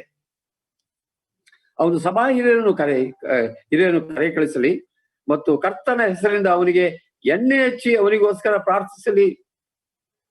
ಯಾಕೆ ಇಲ್ಲಿ ಎಣ್ಣೆ ಬಂತು? ಕೆಲವರು ಈ ದಿವಸಗಳಲ್ಲೂ ಎಣ್ಣೆ ಹಚ್ಚಿ ಪ್ರಾರ್ಥನೆ ಮಾಡುವಂತ ಅಭ್ಯಾಸಗಳು ಉಂಟು. ಆ ದಿವಸ ಯಾರು ಈ ಯಾಕೋಬನ ದಿವಸದಲ್ಲಿ ನಾವು ಯೋಚನೆ ಮಾಡುವುದಾದ್ರೆ, ಆಗ ಎಣ್ಣೆ ಹಚ್ಚಿ ಪ್ರಾರ್ಥನೆ ಮಾಡ್ತಾ ಇದ್ರು. ಯಾಕೆಂದ್ರೆ ಆ ಎಣ್ಣೆ ಅದು ಬೇರೆ ಯಾವುದಲ್ಲ, it's an pure olive oil. ಆ ಆಲಿವ್ ಆಯಿಲ್ ಇದೆಯಲ್ಲ, ಅದು ಮಧ್ಯಪ್ರಾಚ್ಯದಲ್ಲಿ ಅದು ದೊಡ್ಡ ಒಂದು ಒಳ್ಳೆಯ ಒಂದು ಮರ, ಎಣ್ಣೆ ಕೊಡುವಂತಹ ಒಂದು ಮರ. ಇವತ್ತಿಗೂ ಕೂಡ ಅದು ಪ್ಯಾಲೆಸ್ತೈನಲ್ಲಿ ಉಂಟು. ಇವಾಗ ಆ ಎಣ್ಣೆ ಇದೆಯಲ್ಲ, ಆ ಎಣ್ಣೆ ಅದು ವಿಶೇಷವಾಗಿ ಅಡಿಗೆಗೆ ಉಪಯೋಗಿಸ್ತಾ ಇದ್ರು ನಿಜ. ಆದ್ರೆ ಅದನ್ನ ಏನು ಕಾಯಿಲೆಗೂ ಕೂಡ ಉಪಯೋಗಿಸ್ತಾ ಇದ್ರು. ಕಾಯಿಲೆ ಬಂದಾಗ ಆ ಎಣ್ಣೆಯನ್ನು ಉಪಯೋಗಿಸ್ತಾ ಇದ್ರು. ಅದು ಒಂದು ಜನರಲ್ ಔಷಧಿ. ಅದು ಎಲ್ಲಾ ಔಷಧಿಗೆ ಜನರಲ್ ಆಗಿತ್ತು ಅದು ಆ ದಿವಸಗಳಲ್ಲಿ. ಆದ್ರಿಂದ ಎಣ್ಣೆ ಹಚ್ಚಿ ಪ್ರಾರ್ಥನೆ ಮಾಡಲಿ ಅಂತ ಹೇಳಿದ್ರು. ಈ ದಿವಸಗಳಲ್ಲಿ ಎಣ್ಣೆ ಹಚ್ಚಿ ಪ್ರಾರ್ಥನೆ ಮಾಡುವಂತ ಅವಶ್ಯಕತೆ ಇದೆಯಾ? ನಾನ್ ನೆನ್ಸುವುದು ಅಂದ್ರೆ ಎಣ್ಣೆ ಹಚ್ಚಿ ಪ್ರಾರ್ಥನೆ ಮಾಡುವಂತ ಅವಶ್ಯಕತೆ ಇಲ್ಲ. ಆದ್ರೆ ಪ್ರಾರ್ಥನೆ ಮಾಡ್ಬೇಕು. ಹೇಗೆ ಪ್ರಾರ್ಥನೆ ಮಾಡ್ಬೇಕು?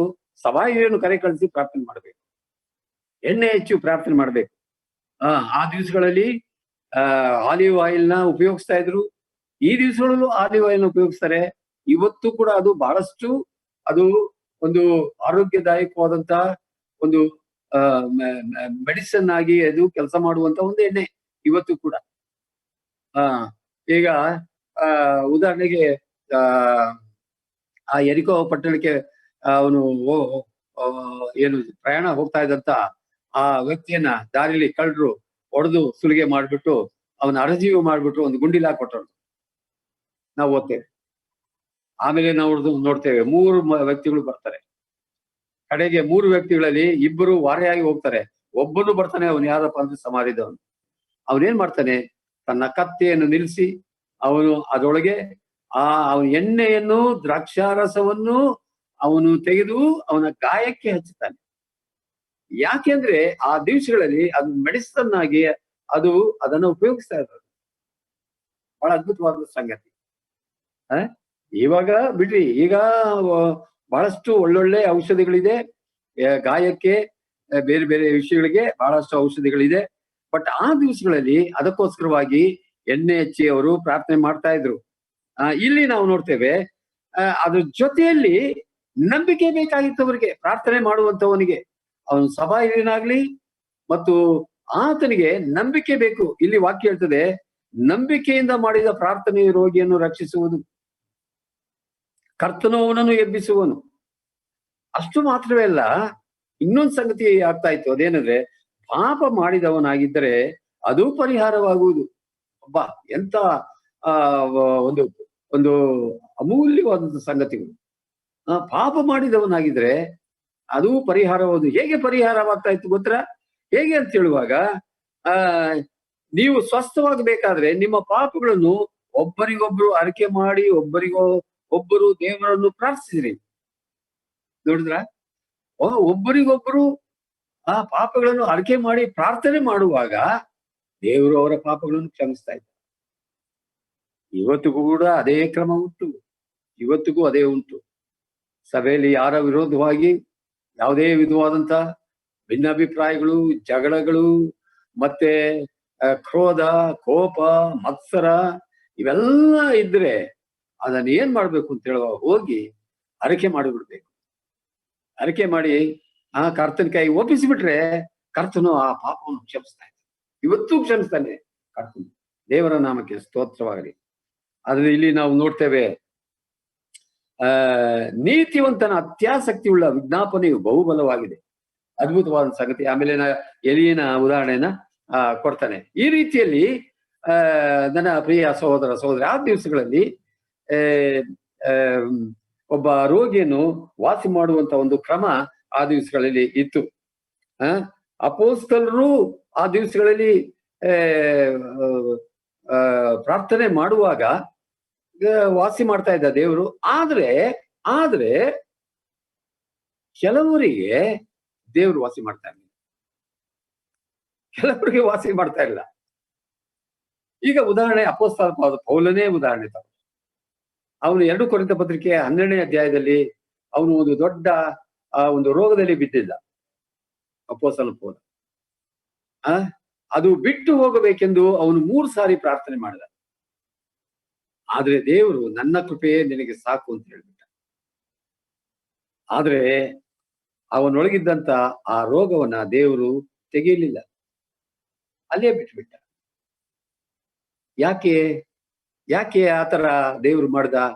ಯಾಕೆಂದ್ರೆ ಅದು ದೇವರ ಸ್ವಂತ ಚಿತ್ತ. ಅದು ದೇವರ ಸ್ವಂತ ಚಿತ್ತ. ಅದು ದೇವರ ಚಿತ್ತಕ್ಕೆ ನಾವು ಕ್ವಶನ್ ಮಾಡಕ್ ಆಗುದಿಲ್ಲ. ಯಾರು ಕೂಡ ಪ್ರಶ್ನೆ ಮಾಡ್ಲಿಕ್ಕೆ ಅಧಿಕಾರ ಇಲ್ಲ. ದೇವರ ಚಿತ್ತ.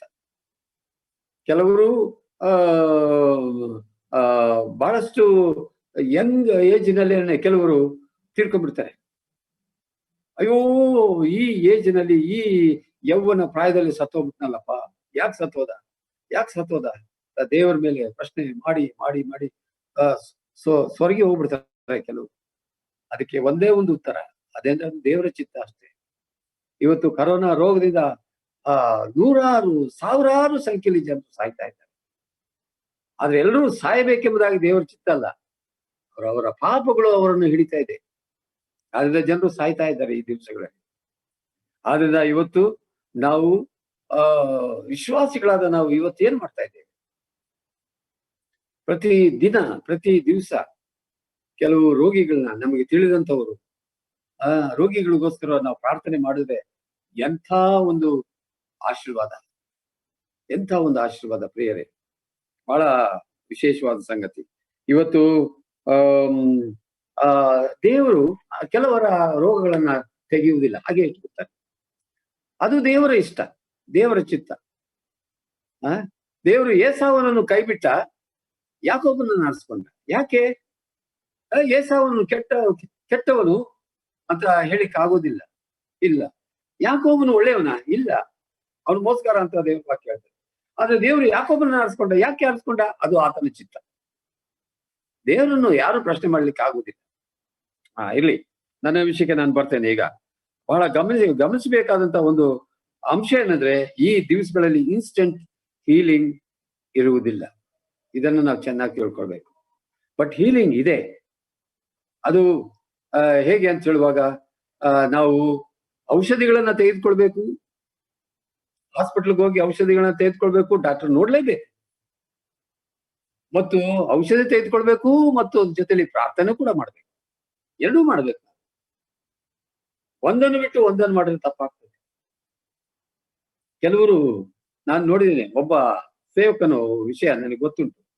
ಅವ್ರಿಗೆ ಹಾರ್ಟ್ ಟ್ರಬಲ್ ಇತ್ತು, ಮತ್ತೆ ಶ್ವಾಸಕೋಶ ತೊಂದರೆಗಳಿತ್ತು ಅವ್ರಿಗೆ. ಅವ್ರು ಯಾವಾಗಲೂ ಅದನ್ನ ನಳ್ತಾ ಇದ್ರು. ಕೆಲವು ಸಾರಿ ಹೋಗಿ ಹಾಸ್ಪಿಟ್ಲಿಗೆ ಅಡ್ಮಿಟ್ ಆಗಿ ಟ್ರೀಟ್ಮೆಂಟ್ ತಗೊಂಡು ಬಂದ್ರು. ಆಮೇಲೆ ತಿರುಗಿ ಬಂದ್ಮೇಲೆ ತಿರುಗಿ ಅವ್ರಿಗೆ ಅವರು ಕಾಯಿಲೆ ಬಿದ್ದುಬಿಟ್ರು, ಬಹಳ ಸೀರಿಯಸ್ ಆಗಿ ಕಾಯಿಲೆ ಬಿದ್ದುಬಿಟ್ರು.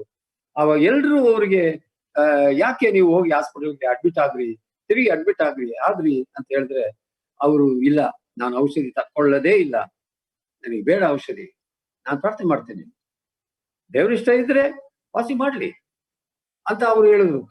ಖಡಕ್ಕಾಗಿ ಅವ್ರು ಹೇಳಿದ್ರು. ನಾನು ಅವ್ರು ಹೇಳಿದಂತ ಮಾತುಗಳನ್ನ ನಾನು ಕೇಳಿದ್ದೇನೆ, ಕಿವಿಯಾರೆ ಕೇಳಿದ್ದೇನೆ. ಕಡೆಗೆ ಅವರು ತೀರ್ಕೊಂಡ್ಬಿಟ್ರು.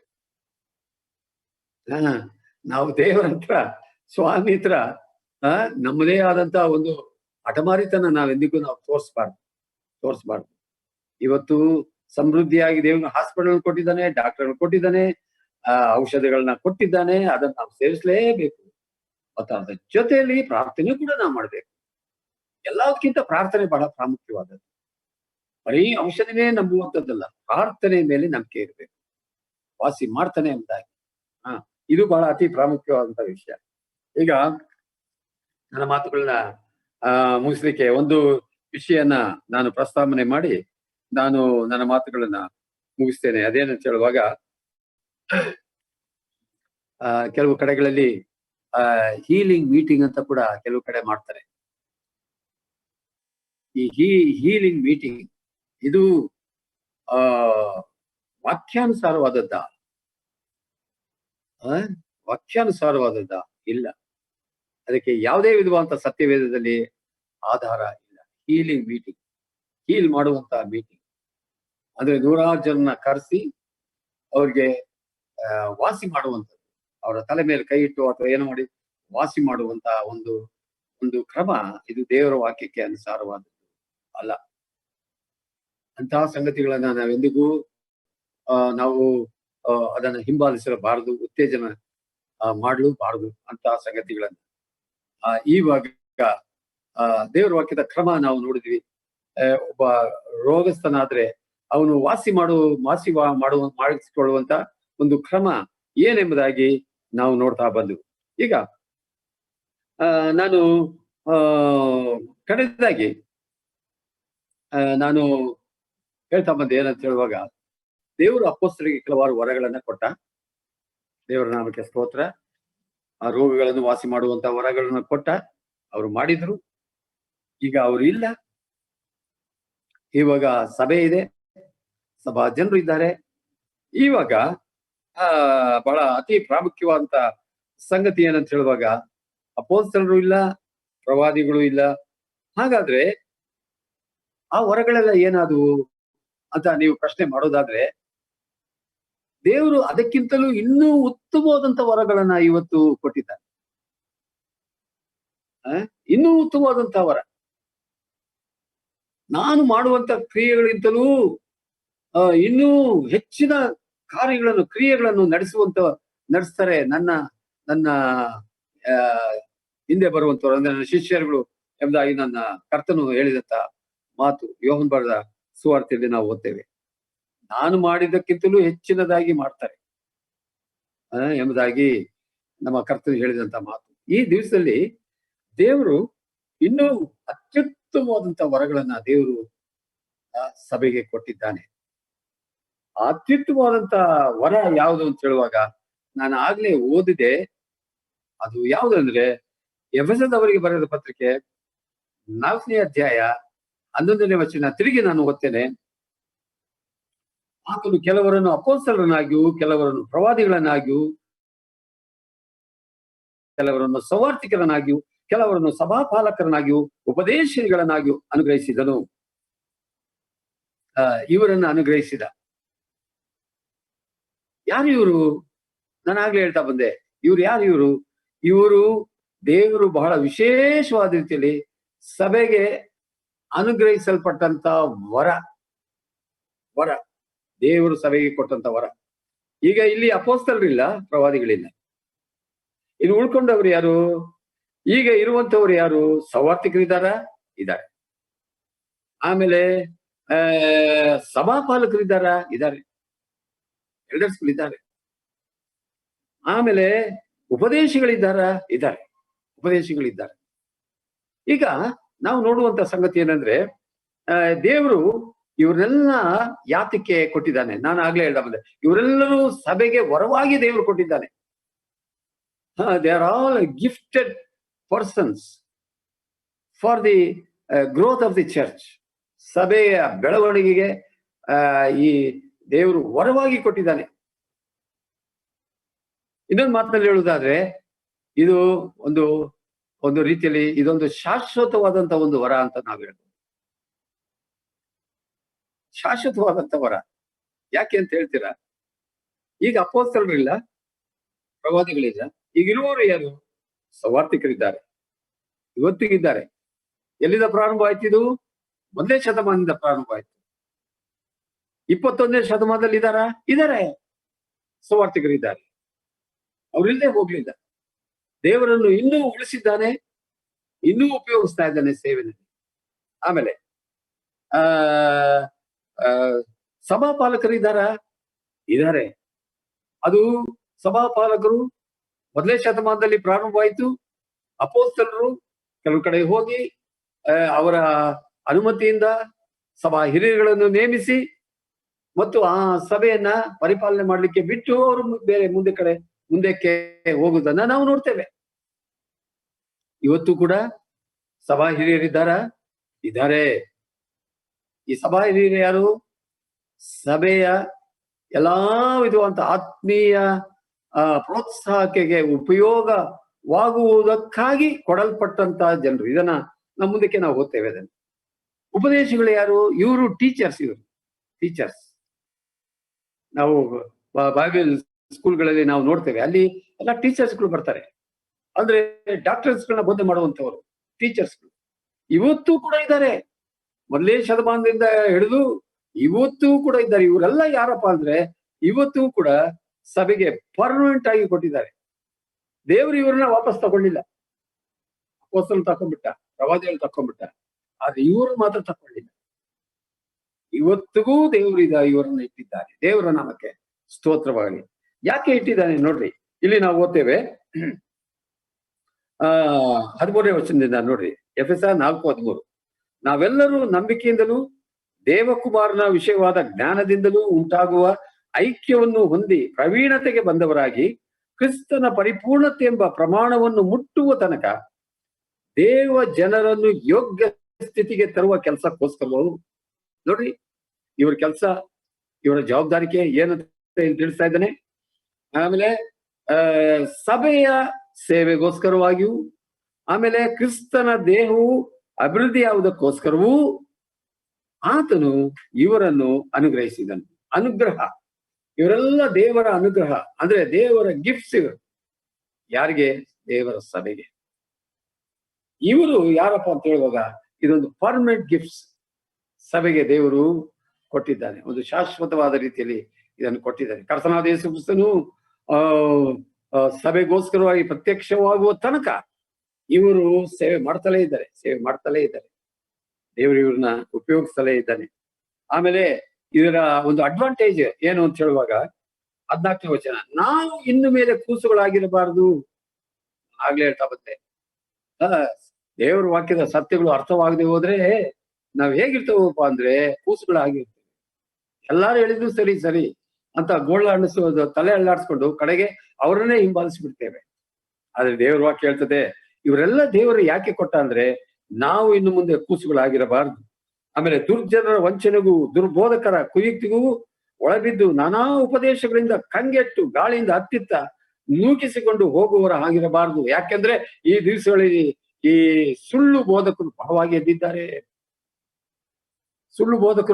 ಎದ್ದಿದ್ದಾರೆ. ಎಲ್ಲಿದ್ದಾರೆ ಅಂತ ಹೇಳ್ತೀರಾ? ಇವರು ಹೊರಗಿನಿಂದ ಬರ್ತಾರೆ ತಿಳ್ಕೊಂಡಿದ್ದೀವ? ಇಲ್ಲ. ಎಲ್ಲಿಂದ ಬರ್ತಾರೆ ಗೊತ್ತಾ? ಇವ್ರು ಒಳಗಿನಿಂದಲೇ ಬರ್ತಾರೆ. ಸಭೆಯ ಒಳಗಿಂದಲೇ ಬರ್ತಾರೆ. ಸಭೆ ಒಳಗೆ ಆಲ್ರೆಡಿ ಇದ್ದಾರೆ. ಸೈತಾನ ಇಟ್ಟುಬಿಟ್ಟಿದ್ದಾನೆ ಆಲ್ರೆಡಿ. ಸಮಯ ಬಂದಾಗ ಅವನು ಕೆಲಸ ಮಾಡ್ತಾನೆ. ಬಹಳ ಎಚ್ಚರಿಕೆ ಆಗಿರ್ಬೇಕು. ಇವತ್ತು ನಾವು ಬಹಳ ಎಚ್ಚರಿಕೆ ಆಗಿರ್ಬೇಕು. ಏನಂತೆ? ನಾವು ಇನ್ಮೇಲೆ ಕೂಸುಗಳಾಗಿರಬಾರ್ದು, ದುರ್ಜನರ ವಂಚನೆಗೂ ದುರ್ಬೋಧಕರ ಕುಯುಕ್ತಿಗೂ ಒಳಗೆ ಬಿದ್ದು ನಾನಾ ಉಪದೇಶಗಳಿಂದ ಕಂಗೆಟ್ಟು ಗಾಳಿಯಿಂದ ಹತ್ತಿತ್ತ ನೂಕಿಸಿಕೊಂಡು ಹೋಗುವರಾಗಿರಬಾರ್ದು. ಮೊನ್ನೆ ತೌಕ್ತೆ ಅಂತ ಒಂದು ಬಿರುಗಾಳಿ ಬಂತು ನೋಡ್ರಿ. ಆಲಿಕಲ್ಲು ಬಿತ್ತು, ಏನ್ ಭಯಂಕರವಾದ ರೀತಿಯಲ್ಲಿ ಬಂತು. ಎಲ್ಲಾ ಸಂಗತಿಗಳನ್ನ ಕೆಲವು ಇದನ್ನೆಲ್ಲ ಬಡ್ಕೊಂಡು ಹೊರಟೋಯ್ತು. ಇವತ್ತು ಈ ದುರ್ಬೋಧಕರು ಹಾಗೇ ನಮ್ಮನ್ನ ಬಡ್ಕೊಂಡು ಹೋಗ್ಬಿಡ್ತಾರೆ. ಅವ್ರ ವಂಚನೆಗೆ ನಾವು ಒಳಗಾದ್ರೆ ಹಾಗೇ ನಾವು ಗಾಳಿಗೆ ಹೊಟ್ಟೋಗ್ಬಿಡ್ತೇವೆ, ಕಣ್ಣಿಗೆ ಕಾಣದ ಹಾಗೆ ಹೊಟ್ಟೋಗ್ಬಿಡ್ತೇವೆ. ಆಮೇಲೆ ಇಲ್ಲಿ ನಾವು ಓದ್ತೇವೆ 15ನೇ ವಚನ, ಪ್ರೀತಿಯಿಂದ ಸತ್ಯವನ್ನು ಅನುಸರಿಸ್ತಾ ಬೆಳೆದು ಎಲ್ಲಾ ವಿಷಯಗಳಲ್ಲಿಯೂ ಕ್ರಿಸ್ತನ ಐಕ್ಯವನ್ನು ಹೊಂದುತ್ತಾ ಬರಬೇಕು. ಆತನೇ ಶಿರಸ್ಸು, ದೇವೆಲ್ಲಾ ಆತನ ದೊರೆತನದಲ್ಲಿದ್ದು ತನ್ನಲ್ಲಿರುವ ಎಲ್ಲಾ ನರಗಳಿಂದ ಬಿಗಿಯಾಗಿ ಜೋಡಿಸಲ್ಪಟ್ಟು ಪ್ರತಿ ಅಂಗದಿಂದ ಅದರದರ ಶಕ್ತಿಯ ಪ್ರಕಾರ ಸಹಾಯ ಹೊಂದಿ ಪ್ರೀತಿಯಿಂದ ಐಕ್ಯವಾಗಿದ್ದು ಕ್ಷೇಮಾಭಿವೃದ್ಧಿಯನ್ನು ಹೊಂದುತ್ತದೆ. ಅದಕ್ಕಾಗಿ ದೇವರು ಈ ಶಾಶ್ವತವಾದಂತಹ ವರಗಳನ್ನ ಸಭೆಗೆ ಆತನು ಕೊಟ್ಟಿದ್ದಾನೆ. ಆತನ ನಾಮಕ್ಕೆ ಸ್ತೋತ್ರವಾಗಲಿ. ಎಷ್ಟೋ ಮಂದಿ ದಿವಸಗಳಲ್ಲಿ ನಾಯಕರುಗಳ ಮೇಲೆ ಗೊಣಗುಟ್ಟುವುದನ್ನ ನಾವು ನೋಡ್ತೇವೆ. ನಾಯಕರನ್ನ ನಿಂದಿಸುವುದನ್ನ ನಾವು ನೋಡ್ತೇವೆ. ನಾಯಕರನ್ನ ಹಾಸ್ಯ ಮಾಡುವುದನ್ನು ನಾವು ನೋಡ್ತೇವೆ. ಆದ್ರೆ ಒಂದು ವಿಷಯ, ದೇವರು ಅವರನ್ನ ಪರ್ಮನೆಂಟ್ ಆಗಿ ಸಭೆಯಲ್ಲಿ ವರವಾಗಿ ಕೊಟ್ಟಿದ್ದಾನೆ. ದೇವರ ವರ. ದೇವರ ವರವನ್ನ ನಾವು ಬಹಳ ಜೋಪಾನವಾಗಿ ಕಾಪಾಡಿಕೊಳ್ಳೋದಾದ್ರೆ ಖಂಡಿತವಾಗಿಯೂ ನಮ್ಮ ಸಭೆ ಅದು ದೃಢವಾಗಿ ಸ್ಥಿರವಾಗಿ ನಿಂತು ಮುಂದೆ ಕ್ರಿಸ್ತನಿಗೋಸ್ಕರವಾಗಿ ಮುಂದೆ ಹೋಗುವುದರಲ್ಲಿ ಯಾವ ವಿಧವಾದ ಸಂದೇಹ ಇಲ್ಲ. ದೇವರು ಈ ವಾಕ್ಯ ಭಾಗವನ್ನ ಹೇಳುವಾಗಿ ಆಶೀರ್ವದಿಸಲಿ. ಆಮೇಲೆ